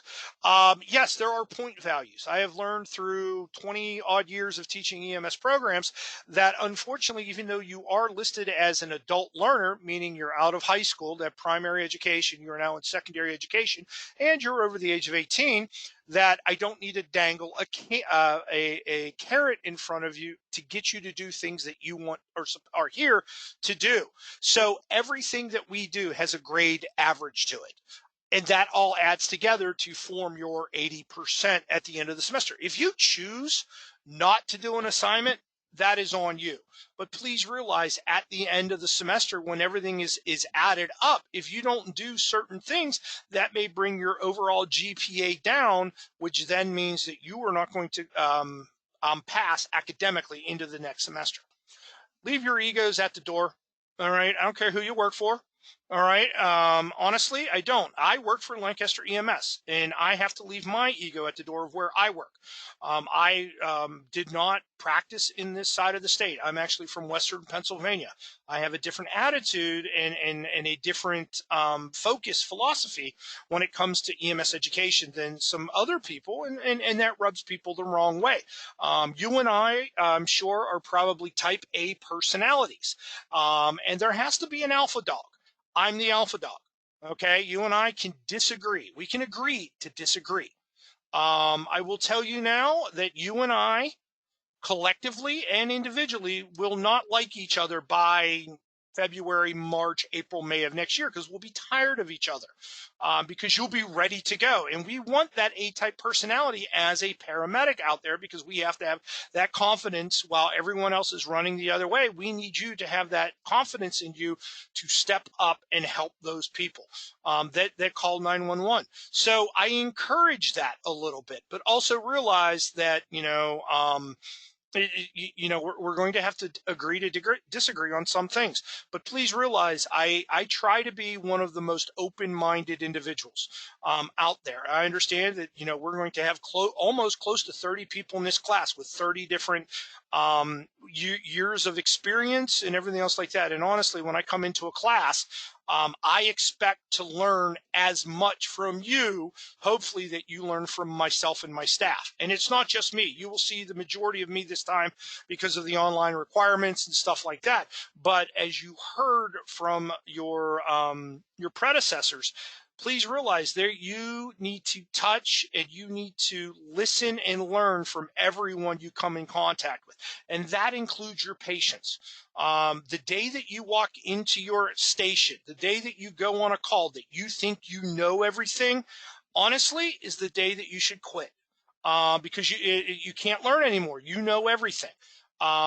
If you garnish something a little bit every day and learn something from every patient, every preceptor that you come up with, it's amazing. The stuff that I learned, I've been in EMS now 31 years, and the stuff that I learned, a lot of it is still true today. As Dr. Rehart said, not much has changed when it comes to anatomy, physiology, but there's little things like new technologies like POCUS, point of care ultrasound, video laryngoscopy, 12 leads. When we first got 12 leads 20 years ago, we were just looking at the left side of the heart. Now we need to look at the right side of the heart. We have to look at the posterior side of the heart, and we're able to do that. Some of our treatment modalities have changed. There are a lot more drugs out there that you need to be responsible for than I did. Than I had 30 odd years ago. We had maybe 15 drugs. Now we have well over 100, depending on which service you work on. So those are things that you need to become familiar with, and it takes time to learn.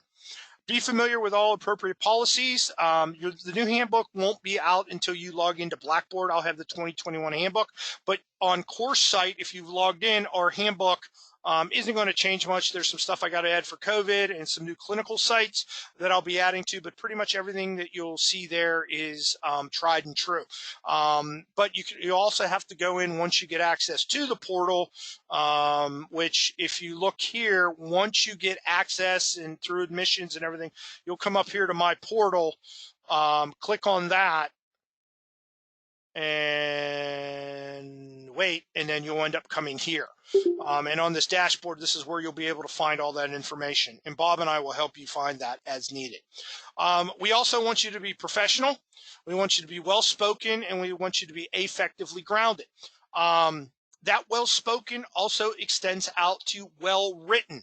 I'm saying it right now, spelling and punctuation counts. One of our jobs, I think that Bob even said it most eloquently when he was speaking, and Bob, you can certainly jump in here, is documentation, documentation, and documentation. You will write or you will type until your fingers fall off. Bob has a background in reading charts with his PI program. I have background for working at the state and reading QI, QA for multiple services, trauma centers, and everything else like that. So documentation is one of our strong suits. We will teach you how to write narratives. We will not teach you how to use a computer program, whether you're using Zoll's program, ESOs, EMS charts, Amazon, Fire, whatever you're using. We will not teach you how to do that. We will teach you how to think in the narrative format. And because if you learn in that format, everything else will follow through. If I was to sit here and teach you a clickbox modality, every time you move to a new service or a new program software, you are going to be lost. So we teach the narrative formatting, because when you sit for your national registry in a year and a half, or however long it takes, you will be tested in a narrative format. And if you don't think that way, you won't be as successful as you could be. Please remember, you're going to have to pass 80% or better to complete each semester with an overall grade cumulative of 80%. Now, that does not show up on your grade reports when it comes to graduation. You either get a pass or a fail. We keep the grades internally within the program, but what I report back to the college, because there is no specific credit requirement to this program, meaning you don't get X amount of credits per semester.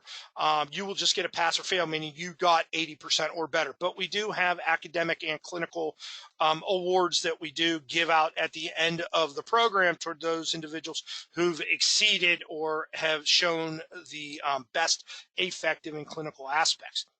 Now, one of the things that you have to realize, because of KHEP accreditation, we're required to give a cumulative programmatic examination. And that's via computer. And for that exam and that exam only, you must pass that exam with a 60% or greater. That will be given to you in your last week of finals in August of next year, whenever finals week is, and you will have 3 attempts to pass that examination. That examination is not written by us. That examination is written by an organization called Platinum Educational Products, and that has been run through multiple professionals, and it mimics the National Registry as close as you can get it without actually taking the National Registry Computer Adaptive Exam. And it's lower because if you do the math, 60% on that exam means that you have an 80% chance of passing the National Registry Computer Adaptive Test with 80% or better on your first attempt. Now, you get 6 attempts at your National Registry, but we want you to pass it in the first time. Now, what does that mean? That means that you can have, if you fail that examination, you get less than or equal to 60% 3 times over that week period. But you have completed your each semester 80% or greater. You've completed all of your clinical requirements as well as all of your field requirements. That means that if you do not pass that examination, you do not pass the program. Therefore, you do not pass and you do not get access to the National Registry testing scenario. Should you fail that examination 3 times, to get access to the National Registry, you would have to take an entire paramedic program over again. All right, so it's very important. Our program does not operate like other programs at the college where if you pass a semester, you continue on. Okay, that is a programmatic failure, and you'd have to redo everything over again. No one that I've ever taught has ever gotten to that point, has failed that. I have had students that were unsuccessful on the National Registry for whatever reason. They've passed our program. They've passed our programmatic examination. But please note that there are a very small group of individuals that for whatever reason can't do that. I don't know why. So please be mindful, and that you will be reminded of that every semester when you sign our contract of learning. All right. Please realize this, as Sam and all those guys and girls talked about, you're going to be busy. Please assume that for every hour of class, whether that is clinical, whether that is a laboratory, or whether that is a theory class, that you won't have to spend a minimum of 4 hours prepping and or following up on that class. So if you spend 4 hours a night in class, okay, that means that you will have had to prep 16 hours or post prep 16 hours for that one night of theory or laboratory. So if you can't commit to that, you're looking at 32 hours a week of outside study, practice, running, and doing stuff. You should reconsider becoming a paramedic. All right. You're not permitted to miss any more than 24 hours programmatically, meaning from April 17th, when we start, until about the end of the first week of August next year, you can only miss 24 hours of lab and theory time. It is cumulative. It does not reset. As well as there are, and we'll talk about clinical and field, calling off on clinicals and fields, no call, no show, do have detrimental effects to your academic grade. So we'll talk about that when we get to clinical. And then once you complete everything next year, you should be able to successfully complete program and sit for the NREMT computer adaptive test and the psychomotor exam. I will tell you right now that due to COVID, this class that we are finishing up has had some challenges, and one of those challenges, currently there are no National Registry ALS psychomotor exams being given within the Commonwealth, so those students that are graduating in a month will not have to sit for their National Registry. I doubt that will be true for your class, so you will have to sit for that. Before we go any further, does anybody have any questions on these listed expectations?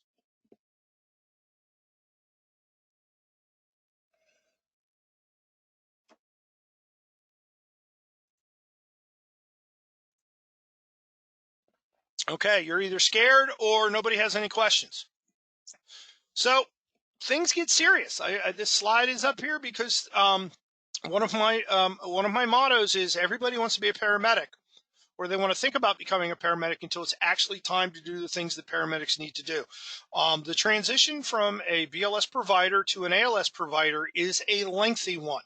A couple of things that the students didn't tell you was, I'm sure if you ask them now, hey, if you could have extended the program by any length of time, would you have done that?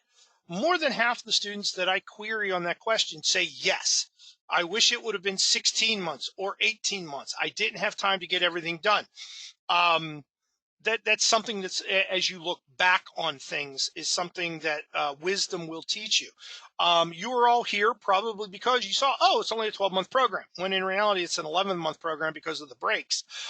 It's tough. As everyone has said, everyone reiterated that somewhere along the way. So if you're continuing to sit here, things are getting serious. All right. Now, unfortunately, Officer Bear was not able to make it to tonight's meeting.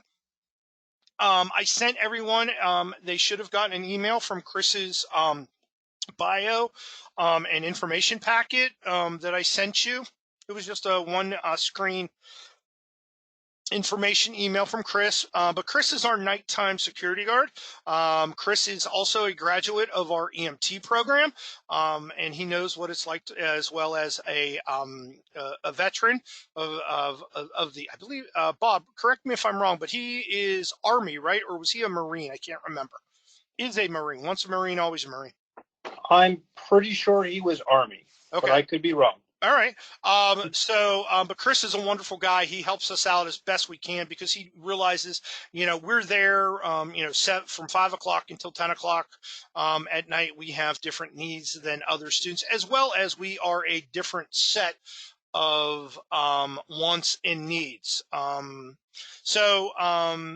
left a thing up here that if you do need, just to reiterate, if you do need your badge, please remember, if you're coming up to laboratory, if you don't have your badge, you're not getting in. So I would make an appointment and follow the rules in that email and everything between August 3rd and 7th to go get your ID and everything squared away.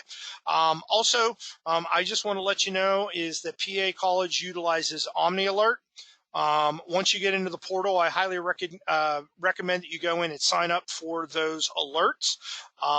That is how myself and Bob and all of our faculty get information from the college, especially when we get into late Christmas season or early spring when we end up having large snowfalls. We don't make the decision to cancel school. Please realize Bob and I work in EMS. Bob and I show up to work even if there's 4 feet of snow outside. We have that same expectation of you. Just like if the college cancels for the day, please realize the rule is that if you cancel for the day, if the college cancels, all clinicals are canceled. We step over that because, again, you're expected as an EMS provider, regardless of the weather or whatnot, to show up for your clinical and or field shifts. So now we certainly understand if you can't make it to a shift, you call us, primarily contact Bob or the site directly, but Bob and I need to be aware of your cancellations, and we'll talk about Platinum Planner in a few moments. But that's an important need. Please remember, pre-hospital medicine does not shut down because of a snow or rain or something like that. So that just please realize that as that goes along. Absolutely. We want you to be safe. Yep. As far as a clinical goes. So if bad weather is there and it would be detrimental for you to travel into a clinical site, just let me know and we'll make arrangements for that. But, you know, I've already been on a clinical. We had some snow come in. I was supposed to have class that night. They canceled class, but hey, I now had a 4-hour block where I didn't have to be anywhere else. So I asked permission to stay on my clinical and had a number of very good calls that night because of the weather. So that opportunity might present itself to you. But again, if it is bad weather and the college closes, do what's going to be the safest thing for you. If you feel that you can safely get into a clinical, do so. If not, just contact us and we'll get you excused from that. Yep. All right. So let's talk a little bit about the following costs. Just so you're aware, all of this stuff is available in the handbook. None of the costs have changed. The only thing that I do have to make a change to is everybody in this incoming class has to go through Castle Branch. And Castle Branch has a little bit of charges associated with it. And again, we do not, as a program, do not make those decisions on that kind of stuff. So this is our first full semester of utilizing Castle Branch, and I know it is problematic sometimes. I sent in a ticket to get some information. They said they were going to contact me within 2 days. That was 4 days ago. So I do know that there are problems with that. We have no control over that. But if you send me an email, like I said, if you guys are having a problem, let me know, because then I am your voice to the administration. I can go up and I can shake the tree that I need to shake to let them know that our students are not having a good exposure to utilizing this. Okay. So programmatic fees, please realize that you guys are responsible for $6,900. That is tuition with that. So $6,900 is what we need. Now, out of that $6,900, please note that this stuff coming out underneath this is not, this is what is included in your price lists. All right. Thank you, CJ. Appreciate it, man. Have a good one. So of that $6,900, please realize that these first ones here are covered, that are part of your program fee. Your Platinum suite of products, which includes the EMS Planner and EMS Testing, that comes out of that $6,900. So that's covered. The classes that you will get in your third semester, the certification courses, ACLS, PALS, and ITLS, those will be are $250 each. Those all come out of your tuition. During your first semester, we will recertify you in your AHA BLS provider. In fact, we'll not only make, if you don't already have an AHA card, we'll give you the opportunity to do that in lab, because Bob and I and all of your lab instructors have to, as part of COA requirements, we have to evaluate your BLS skills. At the end of the year, we will give you, if you are successful in passing ACLS, PALS, and ITLS, we will give you your cards along with an updated CPR card.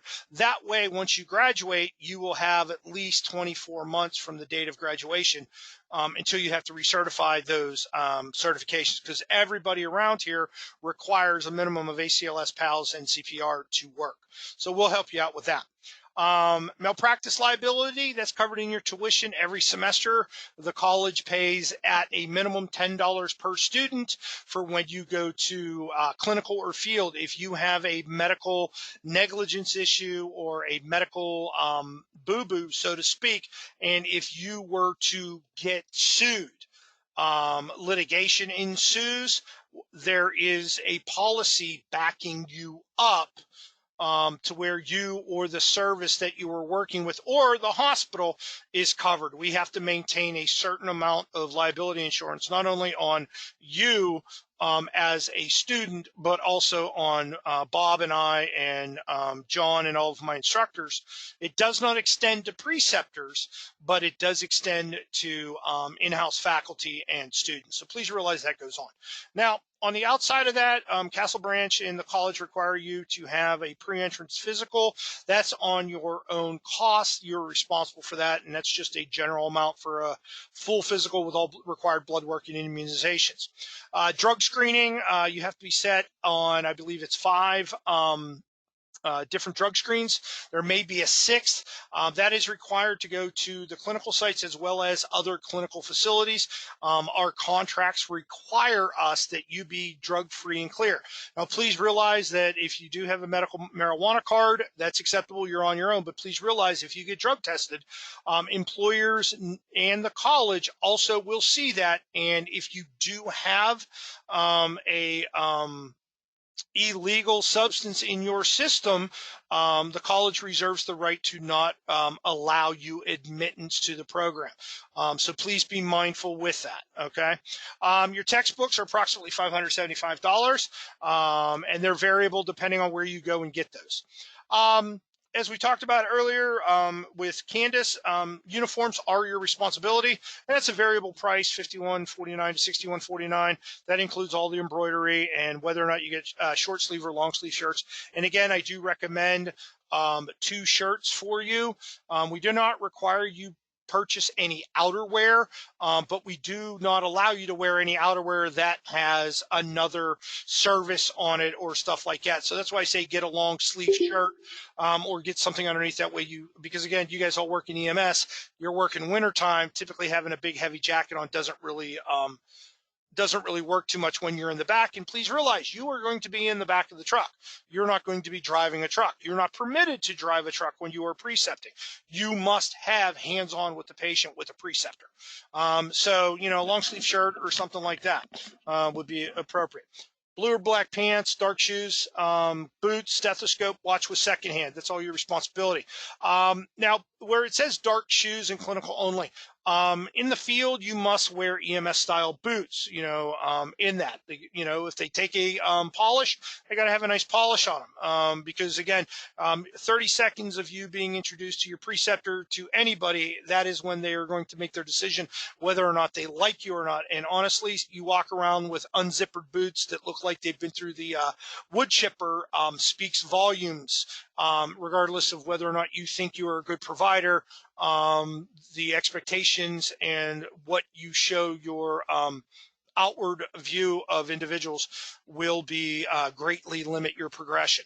Now, when I say dark shoes, if you go to the clinical, if you want to get yourself a go to Walmart and get yourself a cheap pair of black tennis shoes, something like that, that a little bit more comfortable standing on the concrete all day of the ERs or the stroke unit or something like that, I would highly recommend it. But again, whatever you wear to work, usually blue or black pants, you don't have to wear a specific shade, as long as they are not in disrepair, you know, with that, you know. And then when we go down to miscellaneous costs, now all this stuff is pretty much included in Castle Branch with that $153. I'm still waiting to find out to get an itemization of what they charge. But that should include your FBI clearances, which includes your fingerprints, your PA child abuse, your PA criminal record. But again, all this stuff is through Castle Branch now. Please realize that in May, if you wish to walk in May graduation, that the cap and gown are provided to you free of charge. All you have to do is fill out graduation paperwork for the college. But we are, as a paramedic program, we are eligible to walk in May. Now, a lot of people will debate me and say, well, I don't want to do that because technically I don't graduate till August. That's fine, but the college only does one graduation ceremony a year, and that's in May. So if you wish to take part in that, you're more than welcome to. But again, there's no charge for cap and gown. And then parking, anywhere you go, parking is the responsibility of you. Please realize that at LGH, there are daily shuttles, and there's an entire webpage of associated with that to LGH. For shuttle, you can and are allowed to park at the campus and take a shuttle over to LGH. But please realize the shuttle does not run all night, and you have to work off their schedule. And when we talk about clinical scheduling, you'll realize that other than the ER, pretty much all of our clinical sites are either daylight or evening schedules. So it may become expensive for you to park, but it's completely up to you on what you want to do. And we'll get into that a little bit more as it comes down. Also, down at the end of the road, looking a year ahead, a little bit over a year ahead, please realize that you will be responsible for paying your computer adaptive test, your cognitive test, through NREMT, which is administered through Pearson VUE centers. There are many of them local regionally, Reading and everything else like that. But that will cost you personally $125 per attempt.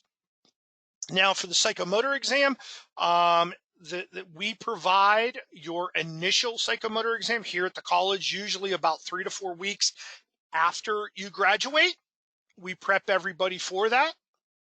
But should you choose not to take the National Registry here at the PA College, and there's other places you can go nationwide and take it, please realize that you will be responsible for that examination, full 100% costs. And those range for a six-station psychomotor exam. They range anywhere from $50 a station up to I've seen them up as high as $500.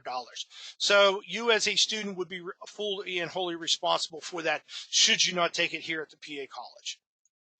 Some other fees that you can find on the website, and again, all these fees here are non-refundable. If you submitted an application online, you got to have pay $35 for that. For you to be considered a student, you must apply $500 towards your first semester tuition, unless the college has, or you or your employer or you're a vet with GI Bill has worked it out with admissions and the financial aid office on how that works. Myself or Bob do not get involved in any of that upper level administrative information. We can tell you where to go with it, what person you need to speak to, but we do not facilitate any exchange of monies or anything like that. That's not our wheelhouse, so to speak. Anything, if there's a late fee based on anything, they give you 2% of term balance above $250. And if you need an official transcript, it's $5 per copy. All right. So one of the things that you will find out is while we do not have a quote credit value, and that's why we're a little bit cheaper than other programs in the fact that we don't apply it to a credit hour. But please realize that once you graduate our program, one of the requirements of a KHEP program is that even though you don't quote get credit hours for your class while you're in, if you achieve national certification, you do have some credits that are able to be transferred to other KHEP accredited colleges or even back to the PA College. I can't speak for other KHEP accredited programs. I can only speak to what PA College. Mackenzie, I don't know if everyone's made aware that but it was determined by application submission, but a few of us did receive emails from the college that the $500 fee was waived due to COVID. Okay, see, that was not told to faculty, so I do not know that. Should anybody have any questions about that chat that Mac just put up, please refer that to financial aid, Ryan Ulmer, or if you're into the system already, Melina Volopoulos, who is our academic advisor. They will be able to validate that for you. Thank you, Michael. I appreciate that. But like I said, please refer to financial aid for anything with that. But just one of the things, just so you know, with KHEP, once you graduate our program and you achieve national registry, the Pennsylvania College will award you 33 credits toward a bachelor's degree in health sciences. It's called the BSHS degree, and you can get 33 credits towards electives in that program. And we have had a student, actually one of our subject matter experts who comes in every once in a while and help us. He's a graduate several years ago. He actually took his 33 credits, finished his bachelor's in health sciences back in May, and that individual is now a freshman over at Hershey Med working on his degree as a PA. So there are college credits available. You just have to follow a certain pathway in that manner. So does anybody have any questions? If you do, just pop them up in chat, and I'll take them from there. So your calendar and your schedule. Please realize that this program is all-inclusive, 3 semesters with approximately 1,300 hours. Actually, when I show you the next page and we break this out, it's 1,316 hours minimum. Minimum contact time, whether between theory, lab, clinical, and field time. We will have theory classes on Mondays and Wednesdays, and we will work in a live classroom environment like this, with a lot more interaction with picture, with you, talking, with video and all that other stuff. Attendance will be taken and interactions will be graded with that. And that's going to start at 1,800 hours sharp, and it'll go to approximately 2,200. Please realize that it may go over a little bit, and there may be times when we're done a little bit early. So, just please realize that, we've got a lot of information to travel and a lot of information to cover and travel with that. So please realize. Now, clinical labs, we currently have 5 labs scheduled. Tuesdays, two sessions from 1 to 5 and then 6 to 10. Those are my labs. I will be there all day. Thursday will be Bob's. He'll be there from 6 to 10. Friday labs with John Davids will be 1 to 5. And then Sundays with CJ will be 1 to 5 as well. Now, those numbers in parentheses are the numbers of people that are in that lab so far. Please realize above that we have a maximum number in labs of 6 people. So if you want a certain lab, get into it now because it's first come, first served. Now, please realize if we end up with 25 people, again, we max out at 30. That's 6 people per lab. Please note that we reserve the right to cancel these labs based on enrollment.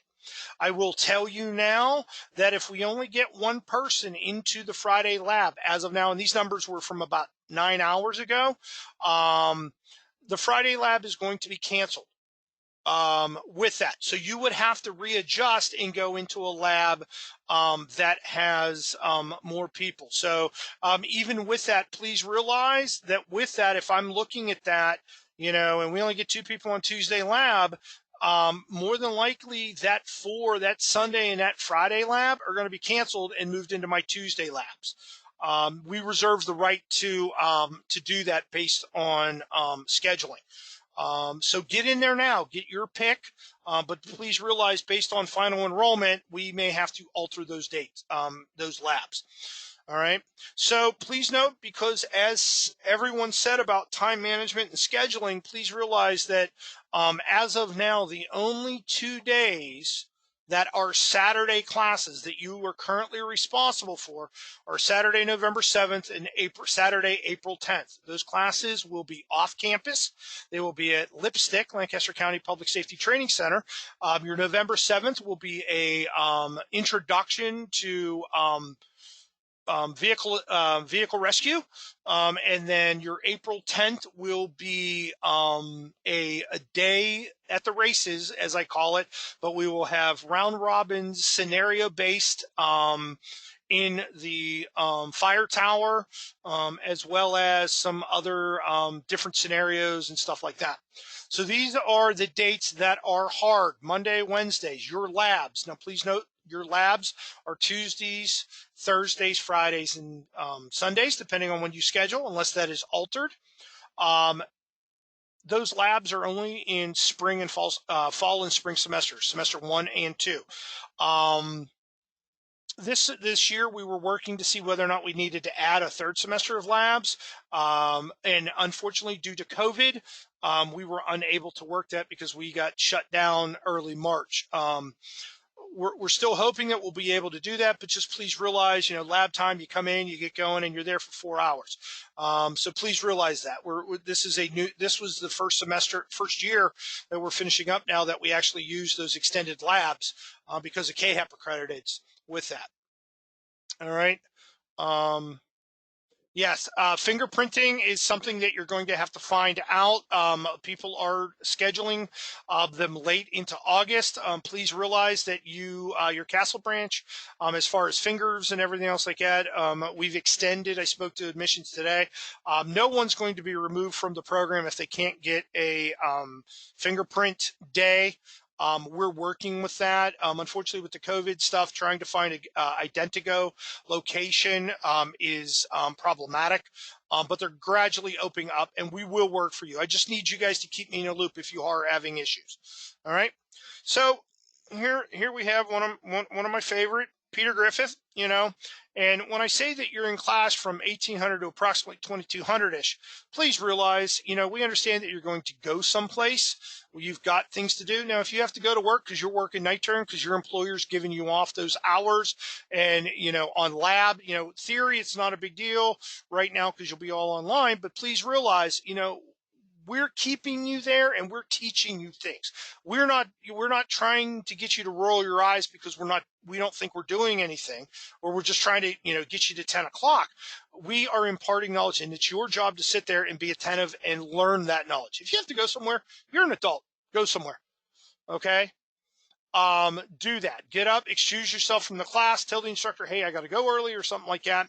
But, this is a college level class, but also realize that if you're not coming to class, you're not, making advances, and you're not coming to Bob or I or one of your facilitators, we're not going to chase it down.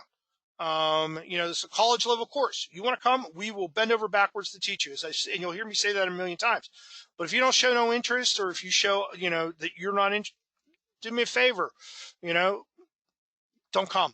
I don't mean to be that rude or crash, but there is so much going on right now, okay, that you're going to be responsible for. We'll help you. Don't ever, ever, ever think, oh, I can't go to him, I can't go to Bob. No, you can always come to us. This is our job. We want to be here to help you. Okay. But if you're not going to show an interest, we're not going to show an interest in you either.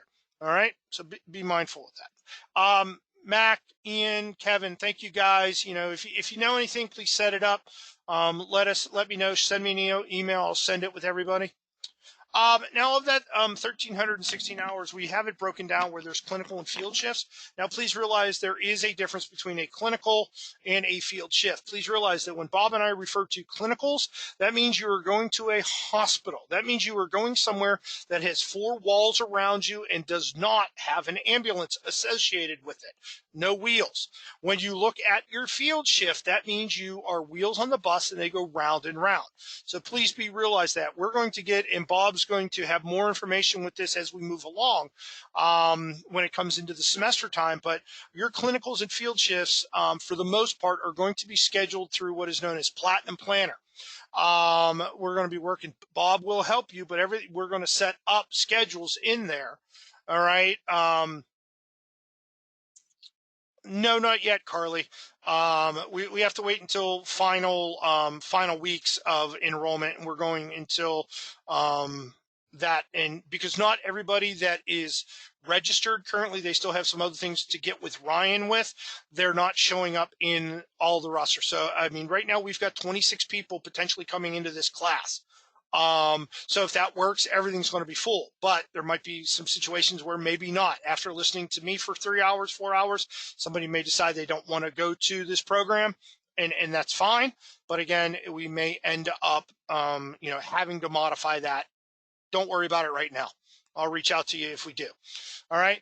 The one thing realize, after, Blackboard opens, the true Blackboard opens up, we will only communicate with you via your college email, your personal email, and the course site. Those emails won't be valid for us anymore. Bob and I have to follow what is known as FERPA, which, or the Buckley Act, which in educational speak is like HIPAA for EMS. We can't share anything. We have to go through a secure network. And the only way that we can make sure that we secure that is by going through a pacollege.edu email.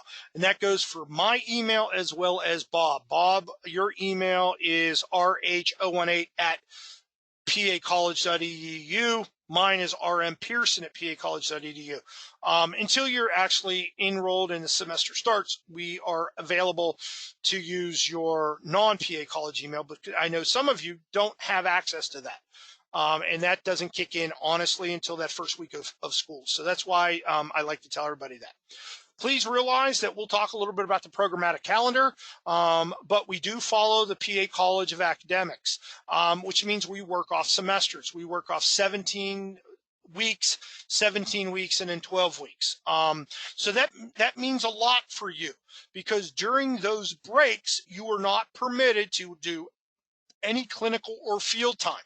You must revert back to your scope of practice as you are certified now, whether you're an AEMT or an EMT, just because you're a paramedic student only during the semester. So during Christmas break, which is between semester 1 and semester 2, that's December to January, you're on Christmas break. You can't do any clinical and you can't do any field time. There is a spring semester break, semester 2 to 3, which is about a week and a half to 2 weeks. You can't do any ALS skills or function as a paramedic candidate at that time.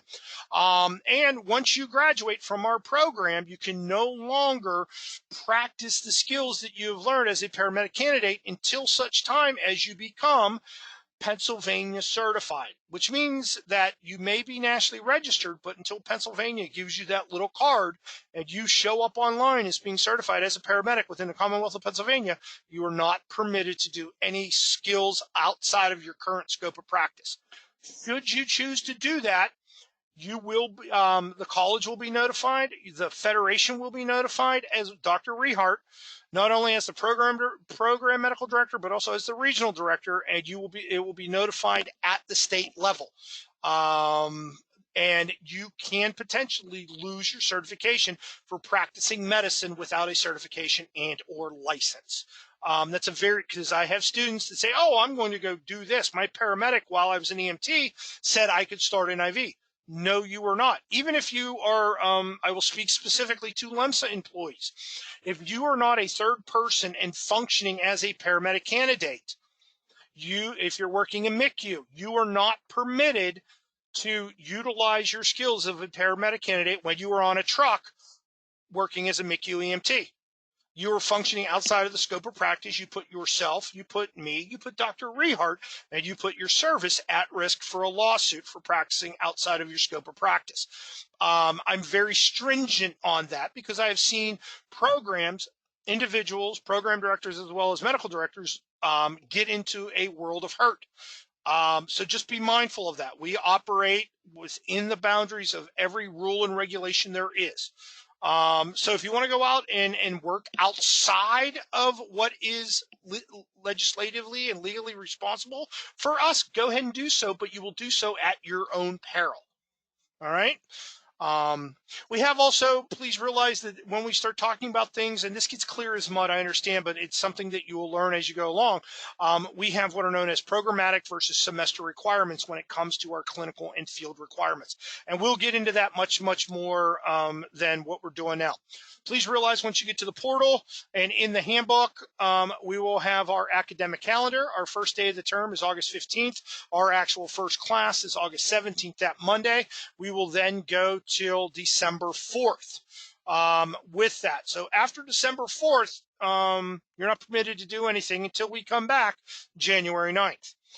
January 9th to May 3rd, same thing. And then we come back after May 3rd. We come back after 2 weeks to May 14th. And then at this point, you go to last day of term of August 6th. So with that, August 6th is going to be the last day of next year. Please make note of holidays and no classes. Now, please realize that on this September 7th and Thanksgiving break, while the college is closed, we in EMS still allow you to go to clinical or field time. The only time that we tell you that you're not permitted to do clinical or field time is during winter break and the actual semester break, which they don't have listed here, but that's semester break from May 3 to May 17. Other than that, if you're single, you don't have a family that you want to work on Thanksgiving, go to meeting with, go to the ER. Go get a clinical shift done. Same thing with Memorial Day and the 4th of July. Guess what you get on 4th of July? You get the potential for burn and blast injuries. Those are some things that can only come with the experience. Now, when you see it, when it says college closed, the college is closed. You can't get into the building. But again, it's something that we'll talk about. Oh, also, May 20th next year is our tentative graduation date. Unless there's another issue with COVID, we will have one. Bob and I are required to be there. Mark that down as something to go ahead with. All right. So just to let you know, that was clinical and field. And we'll get a little bit more into that. I'll show you a working schedule right now. But the academic lab schedule, for an example, I'll show you that. But I just want to let you know, this is from last year's program and how your grades were, your final 80% was come in. One, you have a final written exam, okay, that covers the entire semester. Please remember, our test do just not focus on one chapter. It focuses on that chapter as well as anything laid before it. Okay, because we are a cumulative program. Just because we talked about something 6 weeks ago doesn't mean it's not valid today. So please realize that. Don't just, study something to dump it at the end of that module, because guess what? It's going to come back to you. It has to come back to you because it's cumulative. So we have a final semester written. We have a final practical. I don't know how that's going to work yet because that was always done a little bit differently. In the era of COVID, which we know we have to work in for at least this first semester, that's going to be a little bit modified. Please realize that to go to LGH or any of our clinical sites and to be allowed to push any medication, okay, you have to take a pharmacological exam. You have to score 80% or better on that.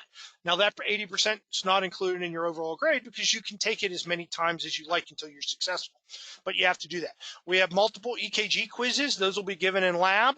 Multiple pharm quizzes, your med quizzes, those will be given in lab, as well as there's going to be 8 standalone quizzes via Blackboard.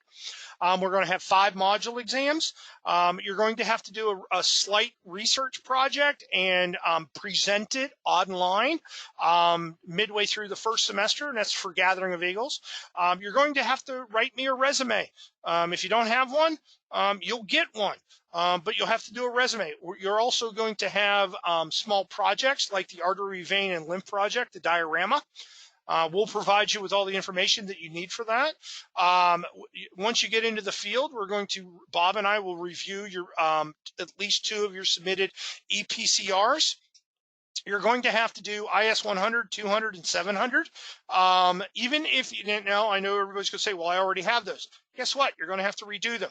I'm researching now. Please realize that NIMS curriculum is changing, and they're coming out with a new 2020 version. So it's hopefully not going to be the same one, but you have to redo as part of the curriculum.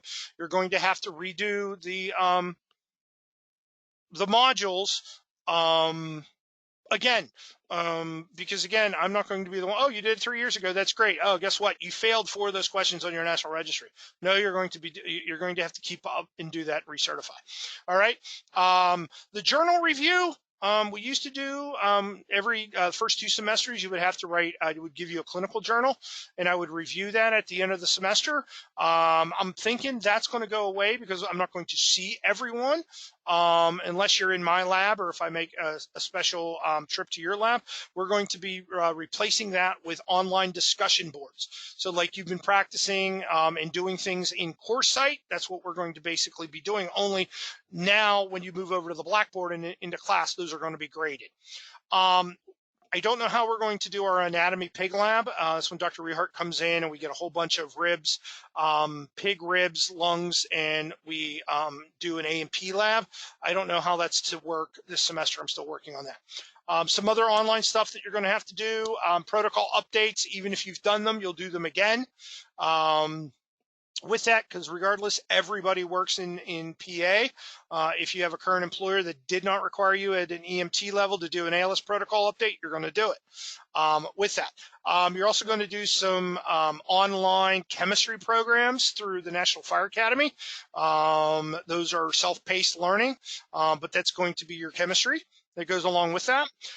We're going to have the operation day, which is, I believe, what did I say, November 7th. You have to be present.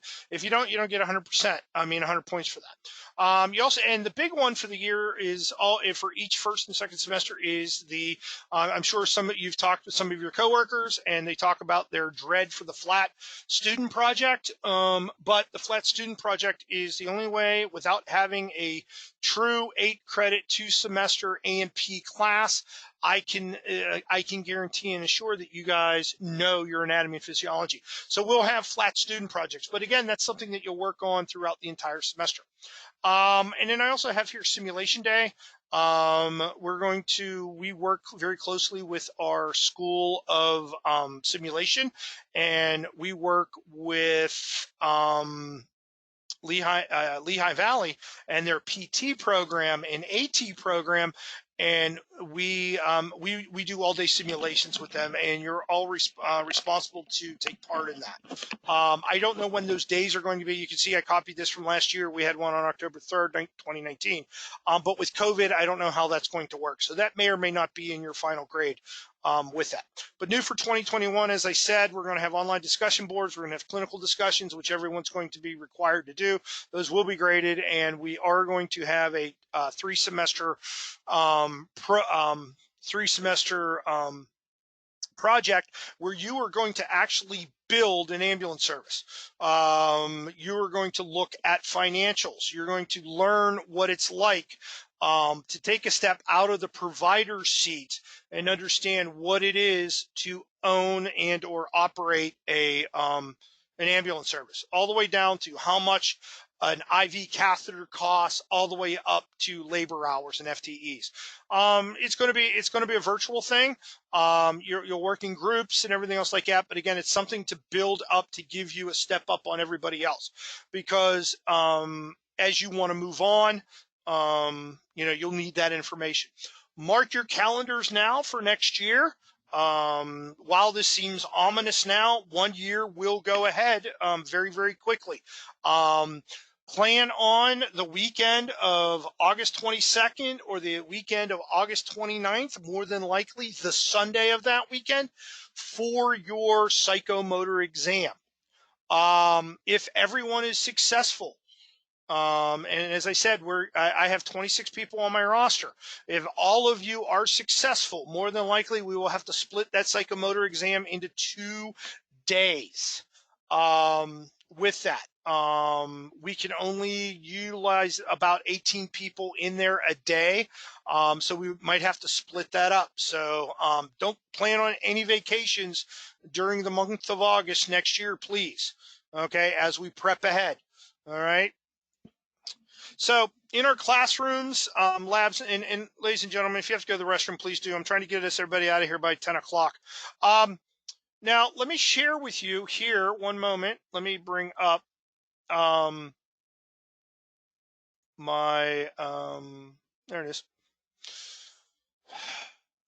So within the next couple weeks, Bob and I are working on finalizing our schedule, and you'll get a full breakout of this, and it'll be posted in Adobe format and to print off. But this is what our schedules look like, and this is from last year. We're currently working on everything, and it's a jigsaw puzzle of who can teach it. Last year we tried to get as many subject matter experts as we can to come in.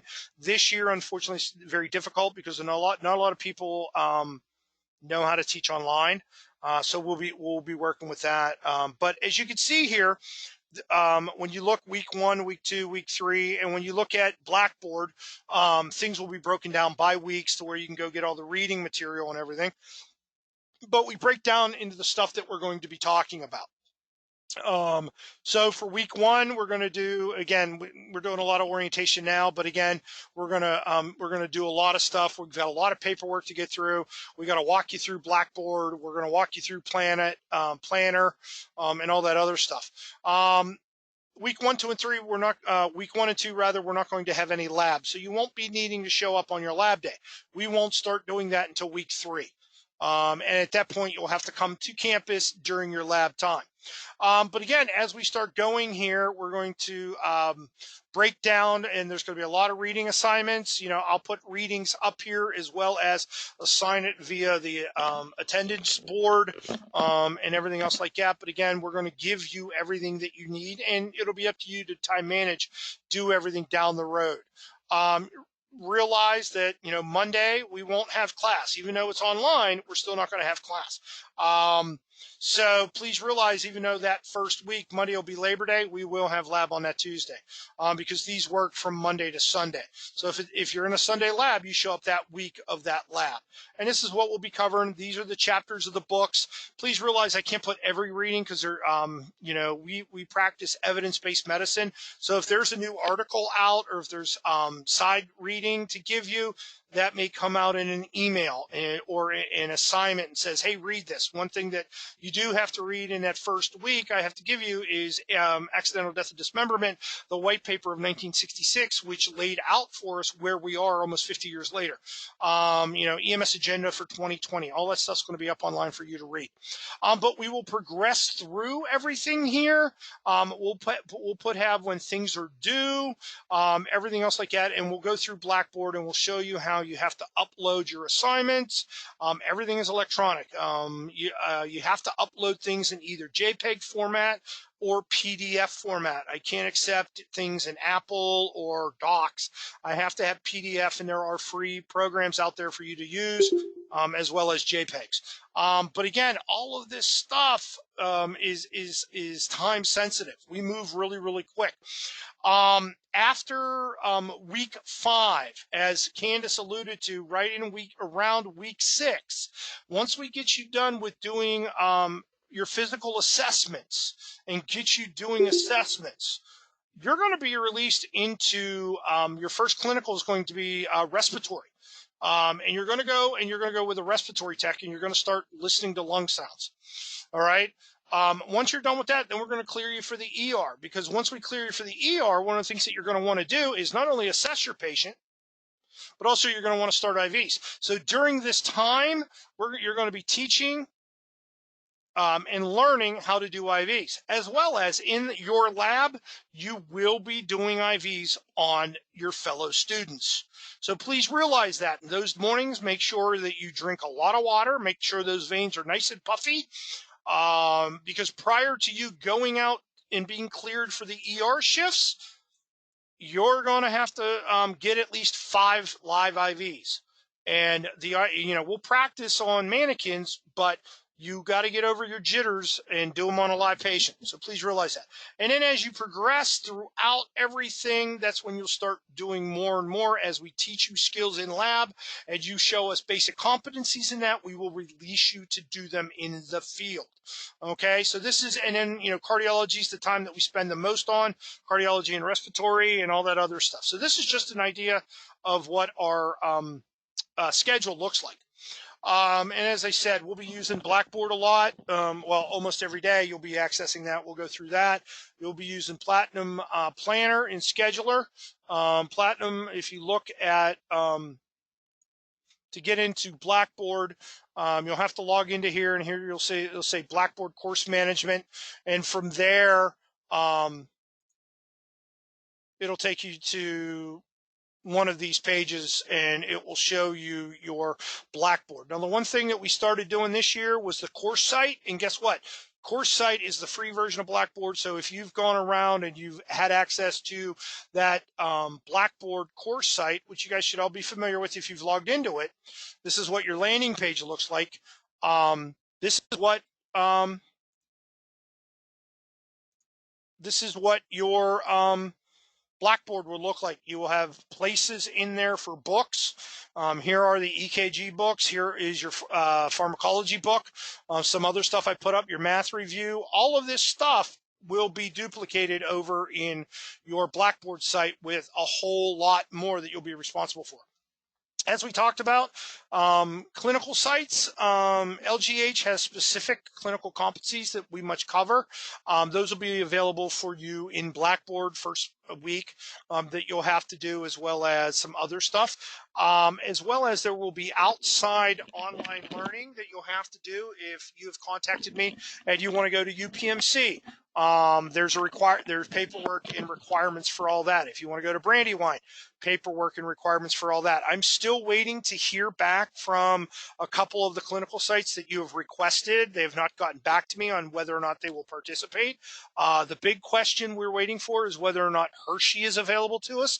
At the beginning of the COVID issue, they shut down all clinical, including Lifeline, for a minimum of 3 months. I've reached out to them about 3 weeks ago, and they have not gotten back to me. So I do not know if Hershey will be available for clinical, at least in the ER. The other sites that people have asked me to follow up on, they have made contact with me, but they have not told me yet whether or not they will work with us. So Bob and I continue to work on that. But again, please note that each clinical and field site has specific requirements. We have to have contract with them. You just can't go up with ABC ambulance and let them run there. We have to have them contracted. Here you can see, here's just a real quick Blackboard that I brought in, just a picture. This is what Blackboard looks like that you'll have to log into. Please realize until you have everything in with Castle Branch and you're admitted, you will not have access to this. If you do have access, great. You should have access to your email, though. But until that first week of school, I'll still rely on your personal email to reach out. One of the other portals that we use will be Platinum Educational Group. Platinum, this is our first year using it fully. We did move over from FISDAP, but Platinum allows us to do a heck of a lot more. Better testing as well as better management of data on our end. But paramedic school is very, very documentation heavy on your part.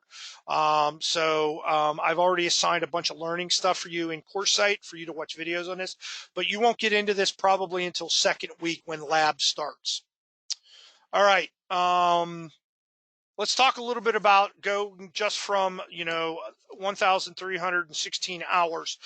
Let's look at what you're actually required to go through in minimum hour requirements, because not only are you required to do so many hours, you have to do so many skills, you have to do so many patient contacts within that time. So that's why I said there's programmatic as well as semester requirements. So in semester one, you have to do a minimum of 100 hours in the ER. Whatever ER, whether you go to LGH or whether you go to Hershey, or if we can get you into one of the UPMC facilities, you have to spend at least 100 hours in there. And during that time, you have to see X amount of patients. So we'll go into that. So when we're looking, these are minimums. These are actual minimums. So you have to do both hour requirement and patient contact time. Respiratory in first semester, you have to do 8 hours. I'm still waiting. I've been waiting for 2 years for the Bureau of EMS to do a job shadow. They have not signed the paperwork yet, so I can't set you up there. Especially with COVID, they're not going to do it. But Director Ferguson has been very open to have students up there. I'm still waiting to hear back from them, but if it becomes available, you'll be responsible to go up to the Pennsylvania, the PEMA building, and spend a day with the various specialists and managers in EMS up at the Bureau of EMS. Anything that has an asterisk, a single asterisk in front of it, please realize that can be done throughout the year. That's not just specific to that semester, because there's some stuff, whether or not it's available or not, as well as there's limited experiences. Please note that due to COVID, LGH has limited ER rotations to 2 paramedic students at any one time. So you're going to have to work around that. So community awareness, you guys have to give me or show me that you have done 8 hours of community awareness. You have to volunteer your time. I would prefer that it is outside of the public safety realm. If you're a Boy Scout, you worked with your local pack, troop, Girl Scout troop, and done something. You took part in one of Dr. Rehart's volunteer days. You volunteered at a soup kitchen. You go do something 8 hours. And as I said, I would prefer it be outside. If you have kids and you coach their soccer, football, lacrosse, chess team, whatever, get me something on letterhead that said, hey, I did this. I'm active in my community. And you get your 8 hours. Okay. So, but then again, that means that you can go and do that across semester 1, 2, and 3. When we look at actual hours, minimum theory is 181 hours, minimum lab time is 60 hours, and your clinical is 166. That's minimum. And again, that's dependent on whether or not you have your community awareness. Field hours, I forgot to say, field hours for your first semester, okay, is 50 hours. That's on the truck. Now, please note, I have a special page that will give you limitations on what you can do in your first semester, but we'll talk about that. Second semester, it's self-explanatory. Again, 75 hours in the ER, 8 hours respiratory, behavioral health, 8 hours in a cath lab, 8 hours in the electro phys lab. If we have an OR that will allow us to do OR time, you can do that. And then a couple of the new clinicals that we instituted for this year, but unfortunately COVID shut it down. You're going to do 8 hours specific with the LGH stroke team. You're going to do 8 hours with the LGH trauma team in the ER, and you're going to do 8 hours as shadowing a community paramedic. Second semester, your field time is bumped up to 185 hours. So you notice as you go along, ER is very heavy in front. By the time you get to third semester, it's less heavy, but your field time goes up. Okay, so theory is 180 in second semester, lab hours is 68, clinical time 316. Third semester, 50 hours in the ED, 8 hours in TICU, 8 hours in the IICU, 8 hours in the NICU if we're permitted, 8 hours in labor and delivery, 8 hours in various pediatrics, and then 175 hours in the field. And in that time, 56 hours, 24 and 256. Okay, very, very, very busy. So again, there's your breakout times if you just look at your minimums.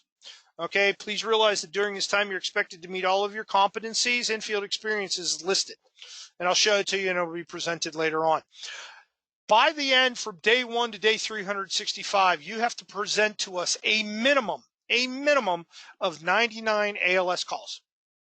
That is your total throughout. And the last 33 must come in the third semester, and they must be capstone internship field team leads.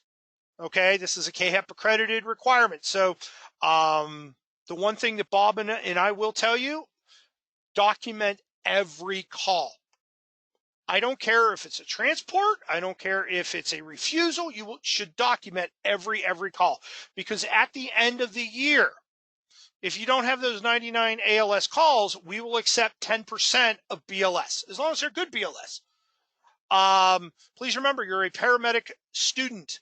Downgrading a call usually does not meet our criteria of a BLS or an ALS call. So if you work for a service, or if you are precepting with someone that wants to turf ALS calls down to BLS, we're not going to accept it. That's not an ALS call. You were here to practice and learn ALS skills.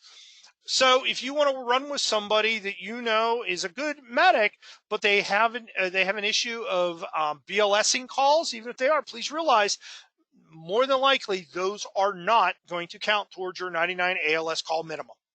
All right. So we do have a current list that has our own policy procedures. Remember, UPenn, LGH. We've been trying for a couple of years to get into, if you are in the Philly area, we're trying to get some people out into the Philly area, should they want to, but at this time, UPenn has not opened up their EDs to our medic students as of yet. We're working on it. Well, we have Hershey, the various UPMC clinical sites. No one has gone anywhere, but again, we're working with them because we do have several UPMC ambulance services, UPenn, LGH, and as I said, PA Bureau of VMS. So if you look here, here's our current field sites. The two highlighted ones are special. Right now, the purple ones, CLT of York and CLT Harrisburg, that's Community Life Team. Those are owned and operated by UPMC. So if you want to go to Community Life Team, whether you want to go to Harrisburg or the York, you have to fill out and do all the requirements for UPMC clinical sites. I have HMC Lifeline in blue because, as I said, they currently are not accepting any students for the fall right now. That may change, but if you want to go there, you have to fill out their information. The other one that's out there is Brandywine. We have paperwork with that. You can't go to Brandywine Hospital, but you can ride on Medic 93 should you choose to. But again, there's added learnings and paperwork that we have to do for that. Please note, as I said, one of the precepting limitations is you are not permitted to precept overnight. LGH only allows you to stay until 0200 for clinical time, and that goes across the semesters. You can go from 0700 to 0200 at LGH ER. All the other clinical sites within LGH are usually daylight 8 to 4. There are a few that do, the ICUs do have patients overnight. So, in the evening, so you can go 1500 to 2300. But like labor and delivery, there's nobody overnight. Stroke team, there's nobody overnight. Pediatrics, nobody overnight, all that stuff. Because again, patients are usually sleeping. There's really nothing for you to do. And the reason why there is no precepting overnight is you that work night turn, and I understand that this is a hardship for you, but again, you're here to learn how to do this, not to sleep. But during your night term, during that first semester, you do not have any skills that are transferable into overnight. Because again, what we found out was, even though you're in paramedic school and we tell all of your preceptors you're brand new and you can only assess patients, they expect you to do more because the patients at night, because you work with less people and you have less backup to you get more critical patients. Well, the fact is you don't have the faculties, the skill, or the education at that point in first semester to function very well. And what we end up having, despite the fact that we tell our preceptors, look, don't grade our students with such a fine-tooth comb in that first semester, they always ding you. They're very, very tough. So because of that, you're not permitted to go past 11 o'clock for that first semester on overnights. Second and third semester, yes, you can run first, second, and third shift. You are not permitted to do any more than 12 hours, though. And Bob and I are very adamant about this. If we find out, LGH doesn't allow you to come in any more than 12 hours for a shift either. So your ER shifts can only be 12 hours. Please realize it's despite in EMS, we work 24s. They're not safe. So you were limited to 12-hour shifts. The other thing is you're going to have to time manage. Please realize you're going to have to figure out your theory time, your lab time, as well as clinical and field. You cannot go from a clinical shift of doing 12 hours to an overnight shift doing 12 hours. If I find out, I'm going to ask you to sit down. Dr. Rehart are going to have a discussion, and there will be ramifications for that. I want you to be safe. And I know that there are minimums that you have to meet, but we will work with them. No one learns anything after doing a 36-hour straight. Your patient safety, your safety is at risk with that. So we limit clinical and field shifts to 12 hours, and I say you have to have off in the handbook. You need to have off at least 8 hours between shifts. And you as an adult learner need to figure that out, how you do that to be safe. All right. I do worry about your safety with that. So if you do want to have a field site added, okay. All right. If you have a field site that you want to work at, okay, within the Commonwealth of Pennsylvania, we can't go outside of the state. They have to have a minimum of a call volume of at least 5,000 a year. That guarantees you on average that they will have 10 calls in the day. So 10 calls per day. They must enter an agreement with Lancaster Consortium for Emergency Medicine Education. They must allow all students, not just you. They have to allow everyone. They can't just pick and choose. They must consent to their ALS providers becoming our preceptors, which means they have to go through our training and everything else like that. The students must meet the field site's requirements, and they must allow, again, with all those, allow Bob and I to come out and visit and do ride-alongs with them, as we'll come out and do ride-alongs in your third semester. But please realize that all of this information will take up to 4 months. It's not something, oh, I want to do this today. You can't do it tomorrow. We need at least 4 months. And those individuals that have reached out to me, please realize that you will be, we are following up with them, but they haven't followed up yet. Clinical field attendance, you can't learn anything if you don't show up. So you're going to be required to check in and out with Platinum. Michael Ariano, I will call you out on this because you, like me, are a fellow Boy Scout and you know the mantra. 15 minutes early is on time is late, and late is unacceptable. So get to your clinical shifts and field shifts early because you're responsible for truck checks and everything else like that. And you guys all work in EMS. How do you like it when your relief shows up 1 minute past their time? So you will be early. And that's documented in your precepting field sites to know that. If you don't check in, all contacts and exposures, they're not recorded because if you don't document within 10 days of your end of shift, everything goes away. Whatever that shift was that you did, you may have worked 7 cardiac arrests in that one day. I didn't have time. We give you 10 days to do it. Your employer probably only gives you till the end of the shift. The state gives you until 24 hours. You have 10 days to document everything. If it's not documented, it doesn't happen. Okay. Please note, as we discussed earlier with Bob, if you must cancel a shift, you got to let us know, either email, text, phone, and document it in Platinum. Please realize that if you have no calls and no shows to either a clinical site or a field site, you will be banned from that site. So if you are a LEMSA employee and you decide to blow off 3 shifts and you don't tell us, you're banned. Even though you work for LEMSA, we will no longer schedule you at Lancaster EMS.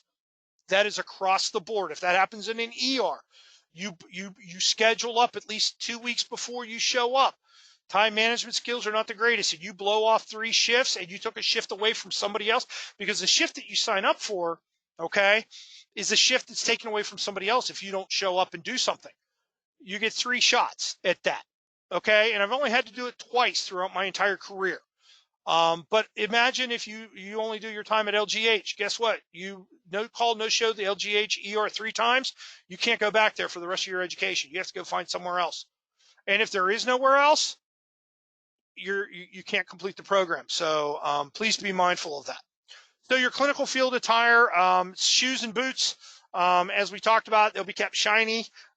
Clean. I mean, you don't have to have a spit shine everywhere you go, but again, I just because you believe that, cleaning boots is a bad omen for having calls, you're going to be a paramedic student. You want calls. Non-service related hats are permitted in the field. You can have a blank ball cap or something like that for when you're running in the field, but there is no headwear unless it is a religious, accolade, in clinical. You can't wear ball caps or anything like that in any of the clinical environments unless it's trauma or something like that, until you have to wear a surge cap. So just be mindful of that. Nails, fingernails, again, they shouldn't be, excessive. You're going to be touching people. Remember, nails get ripped off and they are harbingers of bacteria. So I would highly recommend you keep them cut down and clean. Tattoos are permitted as long as they are not deemed offensive. If you we're in the military or have something like that and they can be viewed as offensive, we will ask you to wear a arm sleeve. But be mindful, tats are permitted. Facial jewelry is not really recommended because that's someplace for a patient to grab, but we do have patients that have nose rings and piercings. But just be mindful, that is an opening. If you are splattered, that is an opening for you to get a communicable disease. Jewelry should be kept to a minimum. Watch and a wedding ring or something like that. Hair should be kept back in a way. One, you don't want vomit in it, and two, you don't want a patient to be able to grab anything from it. Perfume should be kept to a minimum and should not be worn. You work in healthcare. Your patients can be allergic to it. You may not even know it. So you don't want to have poor body hygiene, but you don't want to smell like you just took a bath in Axe body wash. I personally am allergic to a lot of that stuff, so I like if you not to wear it, but think about your classmates and your patients. All PPE all PPE is required as well as COVID appropriate. When you're going to have to go to LGH and become fit tested.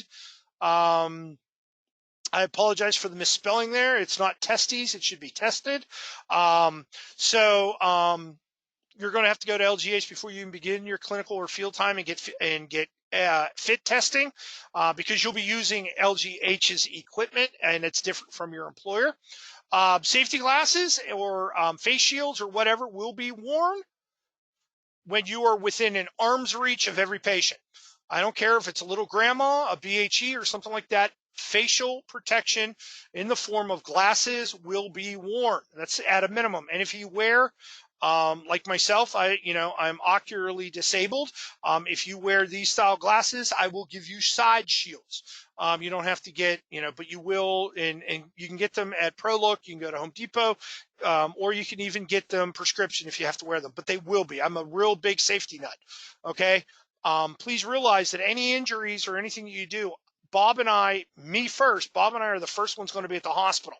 And if I found out that you get spit on or something like that, I'm going to be angry at the patient. But also, if you're not protecting yourself and you get spit in the eyes, shame on you.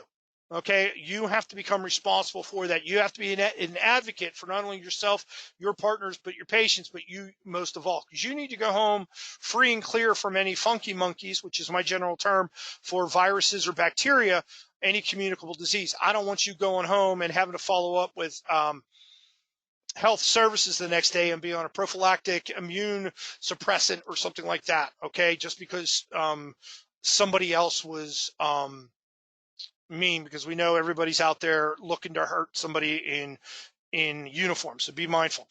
Gloves will be provided for you from the service. Make sure you know what your good gloves are, good glove sizes are, have yourself a personal stethoscope.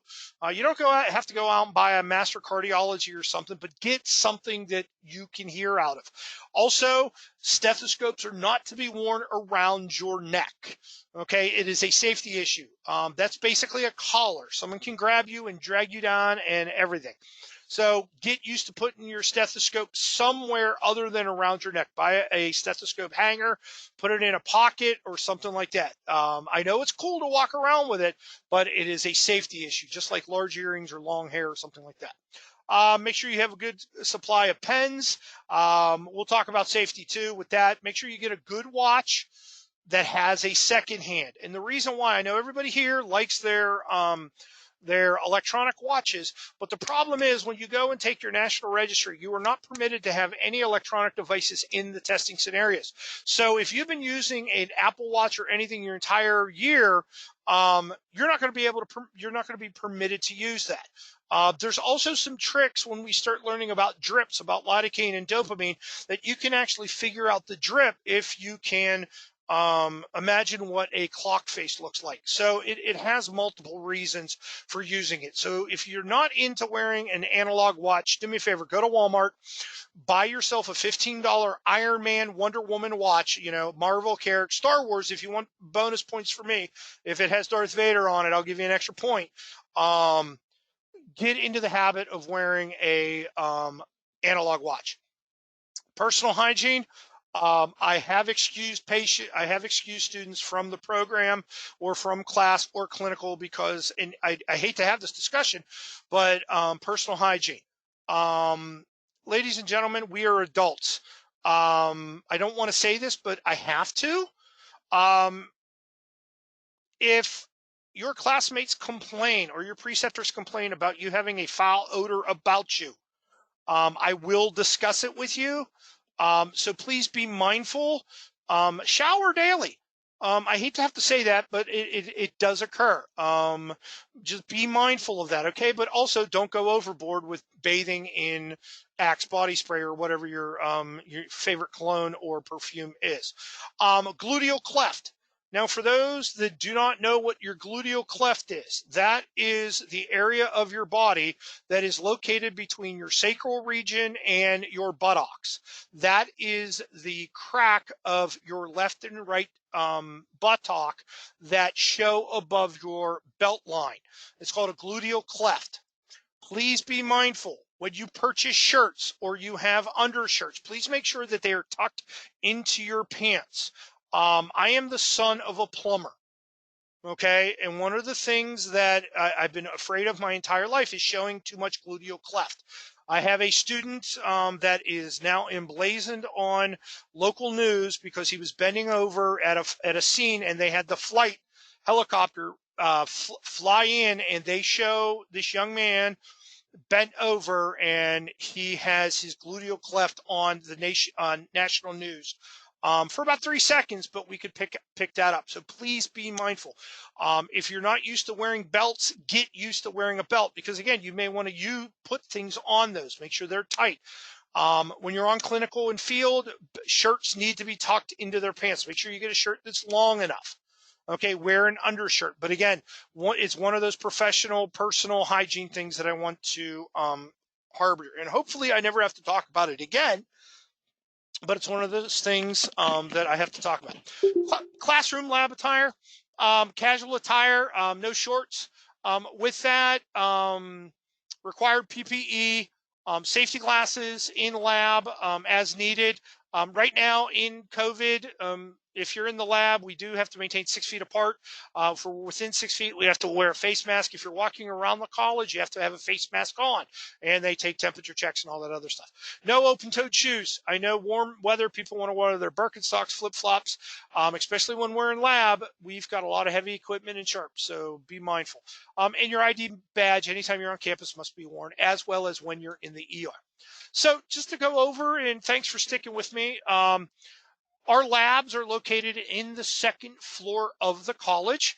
You will come in, parking lot F, and you'll come in door 16. You'll go up to the second floor, make a right. If you look down here where it says the Center for Excellence in Practice, you'll walk down that long hall. You'll make a right here. This is then what you see. This is the Nursing Skills Lab. Now, the Nursing Skills Lab is open to us for us to go in and practice basic stuff. Remember, nursing students do not have the same scope as we do, so we can do some things, but they're there if you want to practice vitals, lung sounds, secondary assessments, all that other stuff. Or if you just want to hobnob, hang out there. After that, you'll continue to make a left, walk down this long hall, and when you get to this third doorway off to the right, these are nursing labs, you'll see this sign here that says Health Sciences Lab. You'll make a right, and on your right-hand side, we'll come into the health lab. We have a supply of equipment that's up there on the floor. Our lab, Bob, one of Bob's jobs will be to set up the lab for us and make sure that we have all of our equipment ready for week. We do have a storage room down at the back end of the lab where we keep the majority of our equipment, but we also have a fully functional lab room, storage room down on the first floor. And you may be called upon by either Bob, any one of your lab instructors, or myself to go and gather equipment for us as needed. So please be mindful with that.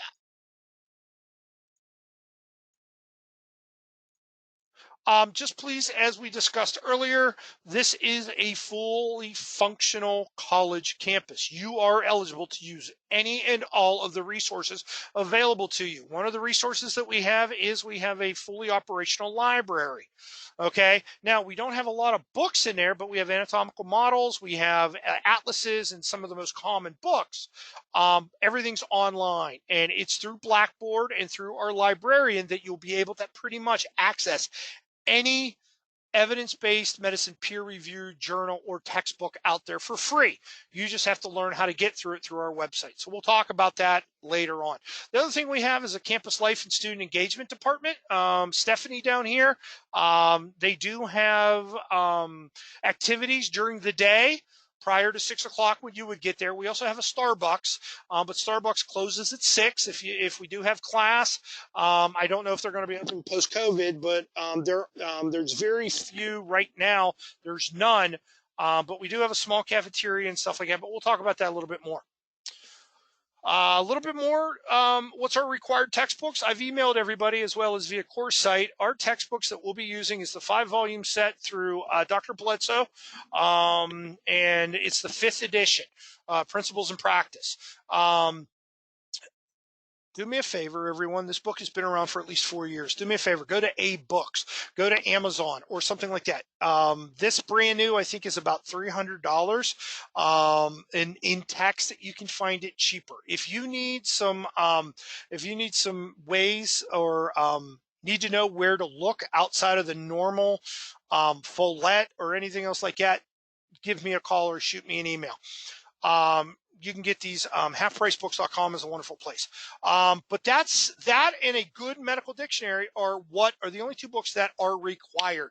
You will find out that I am not a fan of publishers, but I have to use something that shows everything all at once. I actually prefer the FOAM method, which stands for Free Online Academic Medicine. There is a ton of stuff available that you can use as Sam said, going outside and finding other things. It'll be imperative for you to get a good grip on everything. Go outside of what is taught in class, in lab, and just in your books. But the 2 sets of books is your paramedic exam, your paramedic Principles of Practice, and 5th edition, and a good medical dictionary. Okay, go to Half Price Books. Go to Barnes & Noble and look for last year's edition. Okay, this book I bought, it's the 31st edition of Dorland's. I bought it the day after the new edition came out. It's regularly a $300 volume. I picked it up for $30. Okay, good Stedmans, good Tabors. You want something that's going to cover a lot, and pictures is a good thing. Now, I know everybody can argue with me, oh, there's stuff online.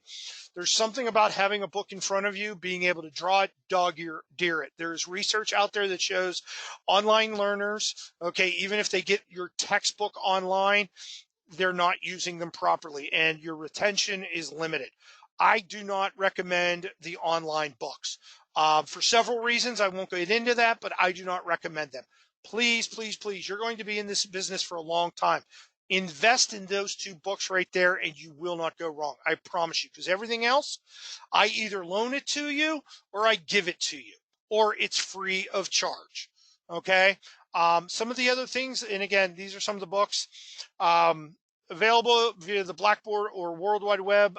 There's A&P books that are available via OpenStax. Same thing with Airway stuff, with Ducanto and all that stuff. I put all their stuff up there. Critical care, and again, as Sam and RJ said, that's above your pay grade right now. Tetnelli's or Rosen's, but they'll give you an insight into emergency medicine. Microbiology. I'm going to give you some stuff to read in microbiome. And you have to know some things in microbiome too, as well as if you're an auditory learner, there's FOAM podcasts as well as Core EM podcasts. Some other textbooks that are currently not required, but I would highly recommend them, is Dubin's 6th edition, or I don't even know if there's a 7th edition, but Rapid Interp of EKGs. Wonderful book. It is my go-to EKG learning book. And then something to carry in the field is the AHA guideline book that will give you ACLS, PALS, and CPR guidelines, as well as most common ACLS drugs in a pocket folder. I do not recommend that you guys carry anything electronic because when you come into your National Registry examination, the integrated out of hospital, you're not permitted to use it. These books you are allowed to during that station only. Don't go out and buy this one right now. I just found out on Friday that the new guidebook is coming out late October. So wait until that happens. Some other online resources that you can have, and I recommend you go and look, would be the Department of Health Gathering of Eagles, NHTSA, PESH, EM Crit, NREMT, Pennsylvania Department of Health, Rebel EM, as John had said, Khan Academy. All this stuff is free for you to access. Okay. If you're on Facebook, I highly recommend that you guys utilize some of these. I'll send all this to you, this presentation, as a just a standalone. I'll put it up in course site as a standalone so you can look through. But these are some of Facebook resources that are free, and I would recommend that you start following all of these. These are just a handful of the stuff that I follow on a regular basis. But there's good stuff here, and it's all free. Okay, it's all free. Now, if you want, there are some online resources that you can pay for testing and studying. Distance CME, Limmer Education, Medic Tests, and Medic Career Cert, which used to be Medic Con Ed. I will tell you, I don't recommend any one of these, but I will tell you, I used to teach early on for Distance CME, Scott McConnell, and one of our founders here in Lancaster EMS, Dr. Charlie Bortle. I just couldn't keep up with their schedule. Wonderful on site. Limmer Education, I'm also a big fan of. And again, my personal opinion, Dan Limmer is a friend of mine. I've worked for him before, writing questions, and I do recommend. But again, Medic Tests, you'll see some stuff out there, and Career Cert. But again, these are things that you have to pay for out and about with that. Some other needs that you will need. You'll need access to internet. Okay, because Blackboard and all that's other stuff that you will have to access, documentation, testing, and all that other stuff. You will need a good laptop, desktop that is internet capable. But please note, not all of the devices interact well with our technology. Sam found out this year he tried to do a lot of stuff on his tablet, on his keyboard, on his phone. The mobile version of Blackboard does not show pictures. We do a lot of EKGs. If you can't access that, you're not going to get credit for it. iPad, same thing. iPad will do a lot, but it won't do everything. If you get a Chromebook, please realize that Chromebook does not interact very well with Platinum. So I highly recommend that you come with a laptop or a desktop that is of a Mac or PC type, and the college has just upgraded to Windows 10. So Windows 10 or better. It will not, Windows 7 doesn't integrate well with all that stuff. So just be mindful. If you're going to buy something, give me a call, shoot me an email, and ask me if it's good, because there's a lot of stuff that you have to interact with. The other thing that you're going to need is a scanner.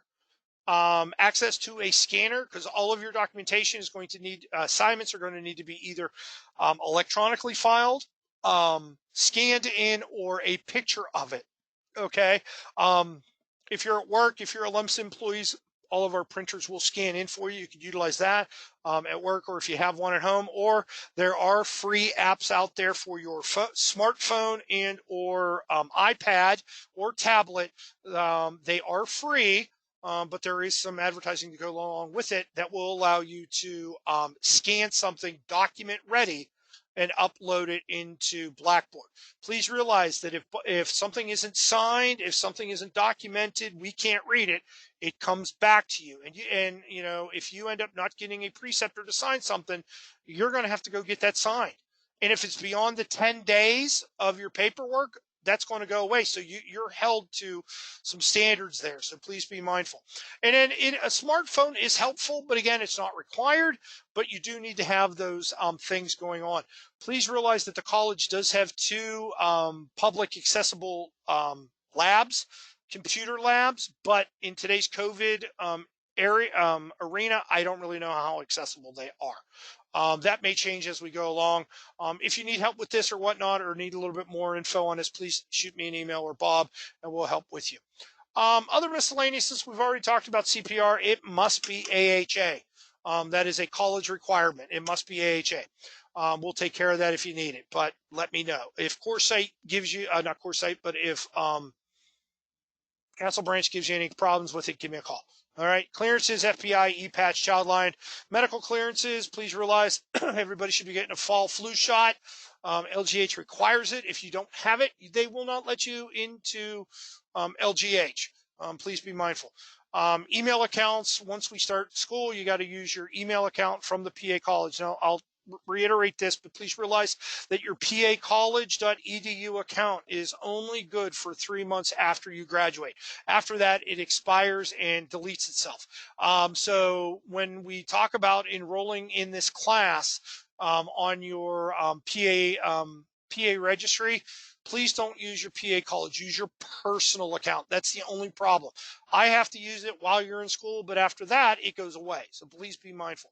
After 8/7/20, please check your emails on a daily basis from PA College. That is how we primarily communicate. Saying I didn't get the email or I didn't look at Blackboard is not an acceptable excuse. Get it up to your phone if you do that, or if you don't have a smartphone, make sure you check it daily, okay? Because something's going to come out. As well as each one of you, we haven't had a chance because of time to introduce each other. We'll do that eventually. But everybody here's, I'm sure you're going to start your own Facebook group. You're going to start your own Instagram account. You're going to do something like that, a chat group or whatnot. So rumors fly high. So you guys will be talking amongst each other with that. But please realize, check those emails. Everything official comes through Bob or I. All right, or your lab instructors. If you have any questions, that we're your primary source. All right, and I don't get rid of emails or text messages. Okay, if you have something, because I'm getting short-timers disease in my brain, old timers, please realize I keep everything. All right. Please realize we will have if you're not familiar with LGH, we're going to try to get you an orientation to the facility at some point, probably with our labs. I don't know, but that's going to be COVID restrictive. I don't know yet. Bob and I will work on that in the month to come. Please remember that there are rules, FERPA and the Buckley Act. You are college students. You and I and your instructors are the only ones that need to know about your personal information or your academic information. I will not, nor Bob, nor any of your clinicals or your preceptors are permitted to speak about you to anybody else but you. Same thing. Now, if you want to tell your classmates what you got on a test, that is completely up to you, but we do not share academic information amongst the group. There are group projects and everything, and when there is a group project, that information needs to be shared. But from an individual standpoint, we, just like HIPAA, we follow that to the T. So if you guys want to talk amongst yourselves, you can certainly do that. But please note that myself and Bob will not share any confidential information in discussions. All right. HIPAA, please be mindful of social media. While I will not, please do not, as a student, please do not send me a Facebook request. I will not friend request you. I will not request with that, because there's a professional relationship with that. So it's not that I'm being mean. Once you graduate, if you want to be Facebook friends and follow all my feeds, be more than welcome. But as a student, that is inappropriate. But please realize we work in a very, very, very small community. If somebody posts something derogatory, somebody posts something that is HIPAA qualified, that you are out there sharing and or bragging about, and myself or Bob find out about that, we have to, in our due diligence, we have to follow up on that. So just like you were at work, please do not share photos. Please do not share names, times, qualifying information, whatever is HIPAA. Please do not do that. We are preparing you for a long career. If you shoot yourself in the foot now, because everything with today's millennials has to be online, if you do that, you will list yourself as a non-employable individual from now until you're done with this business. I don't want that to happen. Okay. And you know what? You won't hurt my feelings. You won't hurt Bob's feelings. We've got Facebook. I've had Facebook pages made up in effigy of me. Okay. I know how, Bob and I know how to educate paramedics. You may not agree or know how it works in the backyards right now, but please realize we have your best intention and your best qualities to be brought out. So don't do anything that's going to shoot yourself in the foot in a long career. Okay. That's all we can do. So competencies, I know I'm a half hour over, but just please realize, the hours requirement, but also as you look at these are the basic numbers that you're going to have to get throughout the program. Okay, you have to see a minimum of 40 trauma patients over the year. You have to see, of that 40, you have to see a minimum of 10 pediatric trauma patients. You have to see a minimum of 15 geriatric patients. Please realize our program goes above and beyond what are the minimum requirements. If you look here in this COA recommended minimum numbers, this is what the COA recommends for a minimum program. As you can see to the right with Dr. Rehart's previous students and our advisory board, as you can see, to meet competency from this program, you must do much, much more. Okay? And these are all the types of patients. So documentation becomes very important for you so we can document this. Please note down at the bottom, 66 ALS calls are required prior to you going into what is known as your capstone field internship, which can only be started in your third semester. You cannot start that early. But again, that's part of that 99. That 33 is on top of that original 66. So please realize we go above and beyond. When we look at that, we also have basic minimums that we have to do in lab, okay, in scenario-based, skill-based, in our labs. This is what we need to do total, okay? So by the time that you are done in capstone field internship, you're going to have at least a minimum, and this is only one page of your appendix G, 308 individual skills. You're going to practice things that many times, okay? So please be mindful. We have all these numbers that we have to meet. We have to have so many lab scenarios. This is where the ops days come in because we do all this during that time. We have to go back through within those first 2 weeks of lab. We also have to evaluate your peers have to evaluate you on your basic BLS skills and your ability to do CPR. So these are all things that are required for you. So we're winding down. Thanks for everybody that stuck with me. Okay, please note that the thing about medic school, according to this young gentleman here, is it's impossible to pass, so you drink instead. Okay, couple truths about paramedic school. Please realize I'm brutally honest with this. Some of you will not make it. I'll be honest. Some of you will see this is too hard. Okay, you didn't have time. Something occurred practically, or within your family. Some of you may get married during this time. Some of you may get divorced this time. Some of you may end up having a child during this time. And some of you may develop a slight drinking habit. Okay, I don't recommend it or anything. Our job is stressful enough. I understand that at the EMT level. This is very, very. You can do this. Okay. Bob and I will be your biggest cheerleader. We're not going to hold your hand, but we will push you. Okay. It takes time. It takes patience. It takes confidence in yourself. And you must have a willingness to be humbled. If you walk into my classroom and you think you know it all, you can just turn it right around. Okay. We will disagree to disagree. But you'll come away learning more, and I'll come away learning more. Bob and I will come away learning as more. Okay, and to close this out, I want to show you some of individuals that probably have a lot of confidence issues, just like you do right now. Will I be able to do it? Did I bite off more than I could chew? Or am I excited? I want to show you some of the stuff that we do over the year that brings us closer together, that endears us to each other. We do become a little bit of a family, dysfunctional at times, okay? But we can do it. And I know at the end of the day, you'll be proud, just like Dr. Rehart said, and it's not can speak. Please realize that. I am one of the truest, most honest people I try to be. All right. I've done a lot of things in my life, but the one thing that I am most proud of, other being a husband and a father to 3 beautiful, wonderful children, is every one of my students. I am proud of each and every one of you as we go down the road. I may not say it. I may seem cruel, but the world is a cruel place, and this job takes it out of you. So you got to be tough for it. But here's some success stories I want to share with you. Okay, this is my clinical coordinator. of previous. This is Ernie Powell when I came in. Ernie helped me through some tumultuous times as I was learning this. I don't know why this is changing. I apologize. But Ernie has gone on to bigger and better things. Ernie was my clinical coordinator for 4 years now. That is Mr. Hollinger. And he will, do a wonderful job. He's learning it as well, but we all have to learn. This is a graduation. Here's Dr. Rehart and 2 of our graduates from 3 years ago.